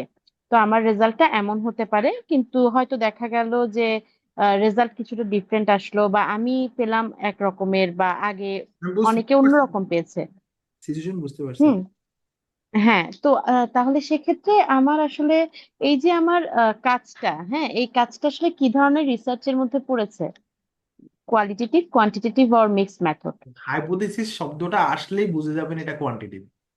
এখন যদি ওই ওকে। গবেষণা যদি আপনি ফার্দার কোনো ইন্টারভিউ নেন তাহলে আবার মিক্স মেথড হবে, কিন্তু হাইপোথিসিস জেনারেশন মানেই গবেষণার ধরনটা কোয়ান্টিটিভ, এবং গবেষণার ধরনটা মাস্ট মানে ডেসক্রিপটিভে আর পড়বে না, কোয়ান্টিটিভের মধ্যে হয় এটা কজাল কোরিলেশন অথবা এক্সপেরিমেন্টাল। তা আপনি আবার যদি পুশ করেন রেসপন্ডেন্টের উপর কিছু বা ইন্টারভেনশন করেন তাহলে এটা এক্সপেরিমেন্টাল কোয়ান্টিটিভ। বুঝতে পারছেন? জি, জি, ওকে। আমার ইন্টারভিউ করার যদি সুযোগ না থাকে, মানে আমি জাস্ট স্যাম্পল গুলোর উপরে ট্রিটমেন্ট দিলাম এবং এরপরে হ্যাঁ, দেখলাম, তাহলে সেটা হচ্ছে স্যাম্পলের উপর কোনো কিছু প্রয়োগ করা মানেই এই গবেষণাটি এক্সপেরিমেন্টাল। এখন এই স্যাম্পল গুলা যে আপনি চুজ করছেন এগুলো কি র্যান্ডম না নন নন র্যান্ডম? র্যান্ডম হলে র্যান্ডমাইজ কন্ট্রোল ট্রায়াল বা এরকম, আর নন র্যান্ডম হলে কোয়াসি এক্সপেরিমেন্টাল। ঠিক আছে, যাই হোক মেথোডোলজিতে ওকে। মানে বলা থাকবে, সামনের ক্লাসগুলোতে আর কি পাবেন। প্রশ্নটা আপনারও ভালো ছিল। থ্যাংক ইউ ভাইয়া। আর নার্গিস আপু হাত তুলেছেন, কোনো প্রশ্ন থাকলে বলুন। ডক্টর আরফি আপনিও হাত তুলেছেন। আমি বেসিক্যালি জানতে চাচ্ছিলাম যে কোয়ালিটেটিভ, অনলি কোয়ালিটেটিভ রিসার্চ, এটার মেথড নিয়ে কি সেপারেট করে আমাদের কথা হবে, ক্লাস হবে? এতটুকু বলতে পারি যে কোয়ালিটেটিভ রিসার্চটা আপনারা এই ব্যাচে বলা যায় A to Z শিখবেন, আর কোয়ান্টিটিভ রিসার্চটা হচ্ছে একটা বিশাল, মানে কোয়ান্টিটিভ রিসার্চ নিয়ে আমাদের 8টা ক্লাস, কোয়ালিটিভ নিয়ে 2টো ক্লাস। তবুও বলতে পারি যে কোয়ালিটেটিভ এই ব্যাচে আপনারা একদম মানে চূড়ান্ত ভাবে কাজ করার মতো পুরাটাই শিখে ফেলবেন, কিন্তু কোয়ান্টিটিভ আচ্ছা, এতই বিশাল যে এটা আমরা বলতে পারবো না যে পুরাটা শেখানো। ফলে কোয়ালিটিভ নিয়ে একদমই মানে নিশ্চিত থাকা উচিত। ওকে। বাট আজকে যে কোয়ালিটেটিভ বললাম এটা পার্ট অফ কোয়ান্টিটেটিভ। কোনটা? আজকে যে কোয়ালিটেটিভ পোর্শনটুকু ছিল ওইটা কি কোয়ান্টিটেটিভের মধ্যে না পড়ে যাবে? না না, নো, কোয়ান্টিটিভ বলতে কেন কেন পড়বে? আজকে আমরা রিসার্চ নো, ডিজাইন করছি, রিসার্চ ডিজাইনের 2টা টাইপ, একটা কোয়ান্টিটিভ একটা কোয়ালিটেটিভ বলতে পারেন। এক্স্যাক্টলি। আজকে আমরা জাস্ট পরিচয় করিয়েছি, আগামী ক্লাসগুলোতে এগুলারই বা আরো আরো এক্সপ্যান্ডেড ভার্সন। এক্সটেন্ডেড ভার্সন পাবেন আগামী 4টা ক্লাসের। ওকে, যেমন আমরা কোয়ালিটিভ রিসার্চে স্যাম্পল সাইজ কিভাবে নির্ধারণ করব, কোয়ান্টিটিভে কিভাবে স্যাম্পল সাইজ নির্ধারণ করব, স্যাম্পলিং টেকনিক কি হবে, আর ওকে, ডেটা প্রশ্ন কিভাবে বানাবো, এইগুলা বোথ কোয়ালিটিভ কোয়ান্টিটিভের ই থাকবে। ওকে। ভাইয়া আমার আরেকটা প্রশ্ন হচ্ছে, আচ্ছা এই যে ক্রস সেকশনাল বা কোরিলেশন, যেটা কোরিলেশন বা কজাল, এগুলোর ক্ষেত্রে দেখা যায় যে আমরা ইকোনমিক্সে বা স্ট্যাটিস্টিক্সে যারা গবেষণা করে যে রিগ্রেশন অ্যানালাইসিস, এরকম বিভিন্ন ধরনের মডেল ব্যবহার করতে হয়, এগুলো কি ভাই আমাদেরকে শেখাবেন? হ্যাঁ, রিগ্রেশন নিয়ে তো আমাদের ক্লাস আছে আপু, ওগুলো তো অ্যানালাইসিস এর কথাবার্তা আর কি, বুঝতে পারছেন? যেমন যে রিসার্চ গুলোতে রিগ্রেশন থাকে সেই রিসার্চ তো অবশ্যই কোয়ান্টিটিভ, এটা ডেসক্রিপটিভ কোয়ান্টিটিভ কখনোই হবে না, এটা এক্সপেরিমেন্টাল অথবা কোরিলেশনাল। মূলত রিগ্রেশনটা হয় কোরিলেশনাল বা কজাল রিসার্চের ক্ষেত্রে আর কি। তো হ্যাঁ, হবে তো। আচ্ছা ভাইয়া, আরেকটা জিনিস, আমরা যে অ্যাসাইনমেন্ট করব, অনেকে সিস্টেমিক ইয়ে করবে, অনেকে হচ্ছে মেটা মেটা কি ভাইয়া, ওটা মেটা অ্যানালাইসিস ইয়ে করবে। তো এই যে সিস্টেমিক যেটা সামারাইজেশন আর সিনথেসিস, ধরেন আমি যদি কোনো একটা নির্দিষ্ট, যেমন সন্ত্রাস বিরোধী আইন, হ্যাঁ বিভিন্ন দেশের সন্ত্রাস বিরোধী আইন, কয়েকটা দেশকে নিয়ে যদি আমি একটা সিস্টেমিক অ্যানালাইসিস করি, সেক্ষেত্রে মেথোডোলজি যেটা আমি ইউজ করব, এটা সেটাও কি? আপনি যে টপিকটা বললেন, যদি সব দেশের এই আইন নিয়ে যদি আলাদা আলাদা পেপার থাকে, স্কোপ আছে, তাহলে হয়তো সিস্টেমেটিক রিভিউ হবে। কিন্তু যদি বেশি পেপার যদি না পান, মানে রিসার্চ আর্টিকেল যদি না পান, এমনি ধরেন হয়তো বুকস আছে বা পত্রপত্রিকার নিউজ আছে, রেফারেন্স আছে, তাহলে এটা ন্যারেটিভ রিভিউ হবে হবে আর কি। আর ন্যারেটিভ রিভিউ কিভাবে করবেন, লিটারেচার রিভিউ ক্লাস 13তম ক্লাস পড়লেই বুঝবেন। আর সিস্টেমেটিক রিভিউ করলে আর কি প্রসেসের বিষয় এবং মেথোডোলজির বিষয়। সিস্টেমেটিক রিভিউ নিয়ে আমি চেষ্টা করবো যে একটা ভিডিও বানাই দিতে, যদি আমি একটু সময় পাই। হ্যাঁ আপু। জি ভাইয়া। আহ, জি। হ্যাঁ মোর্শেদ ভাই, আমার একটা কোশ্চেন ছিল, বলবো? জি অবশ্যই শিওর। হ্যাঁ ভাইয়া, ওই যে কোহোর্টের কোনো আছে কিনা, কোহোর্ট স্টাডি কোনো টাইম লিমিট আছে কিনা, যে 6 মাসের কম হলে হবে না বা 1 বছরের বেশি হইতে হবে, এরকম কোনো টাইম লিমিট আছে কিনা? আপু এটা যেমন ধরেন প্রেগনেন্সিতে আমরা যদি মনে করি যে আমি ফার্স্ট ট্রাইমেস্টার থেকে 9 মাসের আমি ডাটা নিয়ে একটা করব, যে একটা দেখলাম যে রোগীটার কেমন এই লক্ষণগুলো, রোগী কি কি ডিজিজ ডেভেলপ করে, আমি এটা কোহোর্ট করি, সেটা কি কোহোর্ট হবে? আপু আমি ধরুন কথার কথা, এই বিষয়ে আমার কোনো নলেজ নাই, আগে বলে দিচ্ছি। কিন্তু আমি মূল বিষয়টা যেটা সেটা আর কি, এটা নির্ভর করবে ওই সংশ্লিষ্ট বিষয়টার সাথে। যেমন ধরুন কোনো কোনো রোগের সিমটম খুব অল্পতে প্রকাশ পায়, কোনো কোনো রোগ আবার দীর্ঘদিন ধরে হুম সুপ্ত অবস্থা থাকে। এখন কোন স্টাডির জন্য এটা কতটুকু সময় আমরা কনসিডার করবো, এটা নির্ভর করবে ওই স্টাডির উপর, বুঝতে পারছেন? এখন পার্টিকুলার একটা স্টাডি নিয়ে আপনি প্রশ্ন করলে আমি হয়তো বুঝবো না, বা আমি হয়তো এই বিষয়ে আমি তো আর ধরেন ডাক্তার না বা হেলথ ব্যাকগ্রাউন্ড নিয়ে আমার ইয়ে নেই। কিন্তু আমি বললাম যে এখন হুম হুম রিসার্চ যারা করবে তাদের তো এই বিষয়ে ব্যাপক নলেজ থাকবে, যে একটা কত টাইম গেলে সেটা হুম, একটা প্রকাশ পায়। আমার কথা বুঝছেন?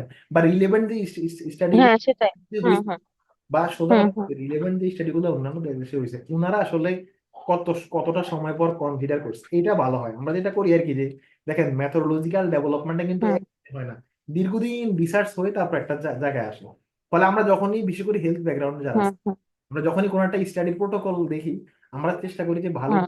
যারা অর্গানাইজ তারা আসলে কতটা টাইম নিছে বা তারা কোন প্রসেসটা ফলো করছে, আমরা ওই প্রসেসটা ফলো করি আর কি। বিষয়টা এরকম হয়, কারণ নিজে এটা হচ্ছে যে স্ট্যান্ডার্ডটা কতটা সময় সেটা কিন্তু স্ট্যান্ডার্ড কিছু নাই, স্ট্যান্ডার্ড কিছু নাই যে না মিনিমাম এত চিন্তা এত করে সময় হইতে হবে বা 6 মাসের বেশি হইতে হবে, এমন কোনো কথা নাই, না আপু, এটা তো থাকা সম্ভব না, টাইম কারণ লিমিট নাই।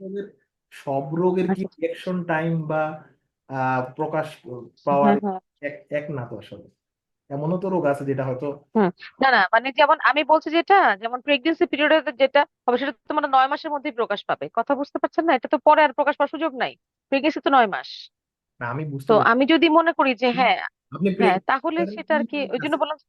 না এখানে তবুও কথা আছে, আপনি প্রেগনেন্সি কি নিয়ে কাজ করতে চান সেটার উপর আবার আহ হুম কত বছর পর সেটা নির্ভর করবে। যেমন ধরুন প্রেগনেন্সির কমপ্লিকেশন বা আফটার প্রেগনেন্সি কমপ্লিকেশন, এখন সেটা আবার প্রথম বাচ্চার ক্ষেত্রে, দ্বিতীয় বাচ্চার ক্ষেত্রে, বা কিছু কিছু কমপ্লিকেশন হয়তো 2-3 বছর পরে দেখা যায়, কিছু কিছু কমপ্লিকেশন ইমিডিয়েট হুম দেখা হুম। যায়। বুঝতে না পারছেন? না, ওটা ওটা হচ্ছে, ওটা তো মানে লম্বা হলে তো কোহর্ট হবে, সেটা তো বোঝা যাচ্ছে, সেটা তো জানি।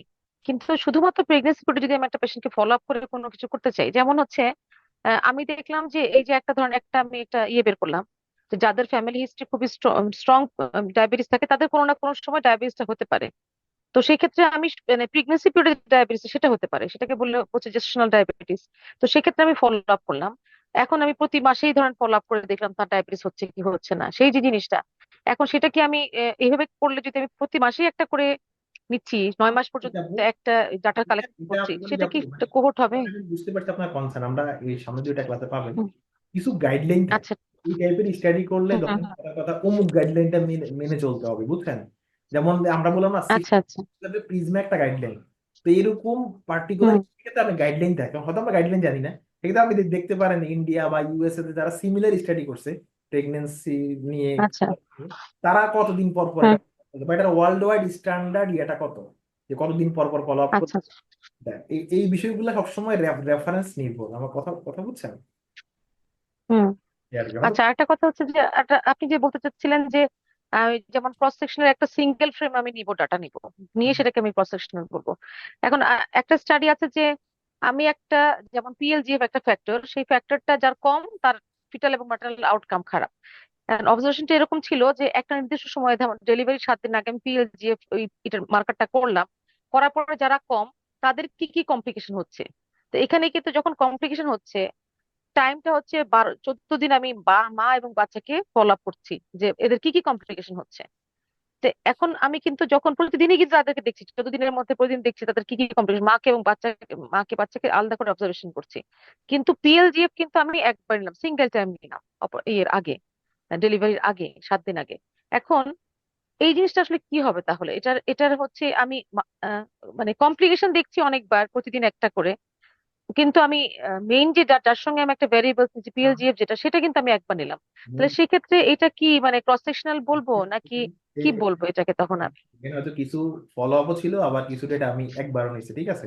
এটা তো এক্স্যাক্টলি, হ্যাঁ হ্যাঁ, একটা ডাটা একবার আর বাকিগুলো তো ফলো আপ ছিল, সব প্রতিদিন অবজার্ভ করা হয়েছে। এটা কি কিভাবে কি বলা যাবে এটাকে? আসলে কি এত বেশি এগুলা, মানে এগুলা এত বেশি কমপ্লিকেটেড করা সম্ভব, এই জন্য মানে হ্যাঁ, আচ্ছা, মানে মানে হ্যাঁ ধরেন হ্যাঁ কিন্তু একটা বিশেষ কেস যে আমরা একবার নিচ্ছি, এটা আবার কিছু এখানে ফলো আপও আছে। আবার এইটা হ্যাঁ নিয়ে আপনি কি দেখাতে চান, যেমন সব আউটপুট তো আসলে রিসার্চ হবে না, কিছু কিছু আউটপুট রিপোর্ট হবে। যেমন আপনি একটা রিপোর্ট করলেন এই ডেটার উপর, মানে হুম আপনি 10 দিনের যে বিভিন্ন ডেটা একবার নিলেন বা একাধিকবার নিলেন, এটা আপনি রিপোর্ট আকারে, হুম হুম রিপোর্ট আর রিসার্চ কিন্তু আবার এক না। রিসার্চ কিন্তু একটা সুনির্দিষ্ট রিগোরাস মেথডোলজি মেনটেন করে হয়। কারণ আমার ধারণা আপনি যে সিচুয়েশনের কথা বললেন এটা একটা রিপোর্ট হইতে পারে, কিন্তু এইটাকে রিসার্চ হিসাবে রূপান্তর করতে হলে আই ডোন্ট নো এটা কিভাবে করা হবে। কারণ এটা আপনার টাইটেল কি হবে আর আপনি অবজেক্টিভটা এবার কি, এটা মানে একটা অবজেক্টিভ আমরা কি দেখতে চাই। এটা আমাকে যেটা বললো যে এটা আমার একটা প্রোটোকল ছিল, মানে আমার একটা থিসিস ছিল, তখন ওরা বললো যে এটা হচ্ছে, মানে আমাদের স্যার যেটা বললেন যে উনি বিএসএমএম এর যে, জি জি উনি বললেন যে এটা লংজিটিউডিনাল স্টাডি, ক্রস সেকশনাল লংজিটিউডিনাল স্টাডি, এবং এটা বললেন এটা মাল্টিপল ভাবে, যেহেতু মাল্টিপল ভাবে নেওয়া হচ্ছে, এটার একটা নাম বলছিলেন, বলে বলে এটা কেউ বুঝবে না, তোমার লেখার দরকার নাই। তো এই জন্য জিজ্ঞেস করলাম যে তাহলে তো ক্রস সেকশনাল হচ্ছে এবং লংজিটিউডিনাল হচ্ছে, যেহেতু আমি বারবার ফলো আপ করছি লংজিটিউডিনাল, ঠিক আছে, কিন্তু এটার কি বললো যে এটা এই ধরনের একটা হবে, উনি নাম বললেন, আমার নামটা অবশ্য মনে নাই। মানে বিষয়টা হুম কি, এরকম ধরেন পার্টিকুলার যে বিশেষ বিশেষ কেস গুলা আমরা ধরেন এগুলার হুম ক্ষেত্রে হুম senior বা যারা এই বিষয়ে অনেকগুলা স্টাডি করে, ধরেন যে জীবনে 50টা এই টাইপের স্টাডি করছে, সে এরকম 2-3টা এক্সেপশনাল স্টাডি পায়, তখন আমরা ওনাদের কাছ থেকে করতে পড়া পারবে। আচ্ছা আচ্ছা। বা প্রিভিয়াস রিসার্চ গুলার হেল্প, হুম, বা আমরা এই রিলেটেড ওই যে সিস্টেমেটিক রিভিউ আর্টিকেল দেখি, তখন একসাথে অনেকগুলা ওখানে ঢুকবো না? আচ্ছা। নেই। কিন্তু হুম হুম হুম। আমাদের জন্য বলাটা কিন্তু কঠিন, কারণ এগুলো এত বেশি কমপ্লিকেটেড এবং এত বেশি এখানে আচ্ছা। ভ্যারিয়েশন থাকতে পারে, এটা মানে জেনে হুম বলতে হবে। এই জন্য যারা কোনো সিনিয়র স্যার, যেমন ধরুন আপনারা হয়তো কোনো একটা চিকিৎসার মেথড হয়তো জানা নাই, সেটা আপনারা একটু সিনিয়রের কাছ থেকে হয়তো হেল্প নেন, বা অন্যান্য দেশে কি হুম হুম হুম হবে আর কি, মানে বিষয়গুলা একদম হুম হয়তো সরল না আর কি, মানে অনেক ব্যতিক্রম আছে হুম হুম। ক্ষেত্রে। Thank you. তো আমরা শেষ করে দেই, অনেক রাত হয়ে গেল। কারো প্রশ্ন থাকলে আমাকে ইনবক্স করিয়েন। আমি এই সেশনের ভিডিওটা আমি দিয়ে দেবো কালকে সকালের মধ্যে, ইনশাল্লাহ পেয়ে যাবেন। আমি ভাবছিলাম যে আজকে ক্লাসটা সামহাও মধ্যে নিতে পারবো না, কিন্তু তবুও আমি একটু রিস্ক নিয়ে নিয়ে নিলাম, এবং আমার কাছে মনে হচ্ছে নিয়ে নেওয়াতে ভালো ভালো হয়েছে। কারণ আমি মনে করি যে ক্লাসের শিডিউল মিস হলে সবার মধ্যে একটা ডিমোটিভেশন কাজ করে। তো এই আর কি, সবাই ভালো থাকুন। আজকে যেটুকু থাকুক, হ্যাঁ, আল্লাহ হাফিজ।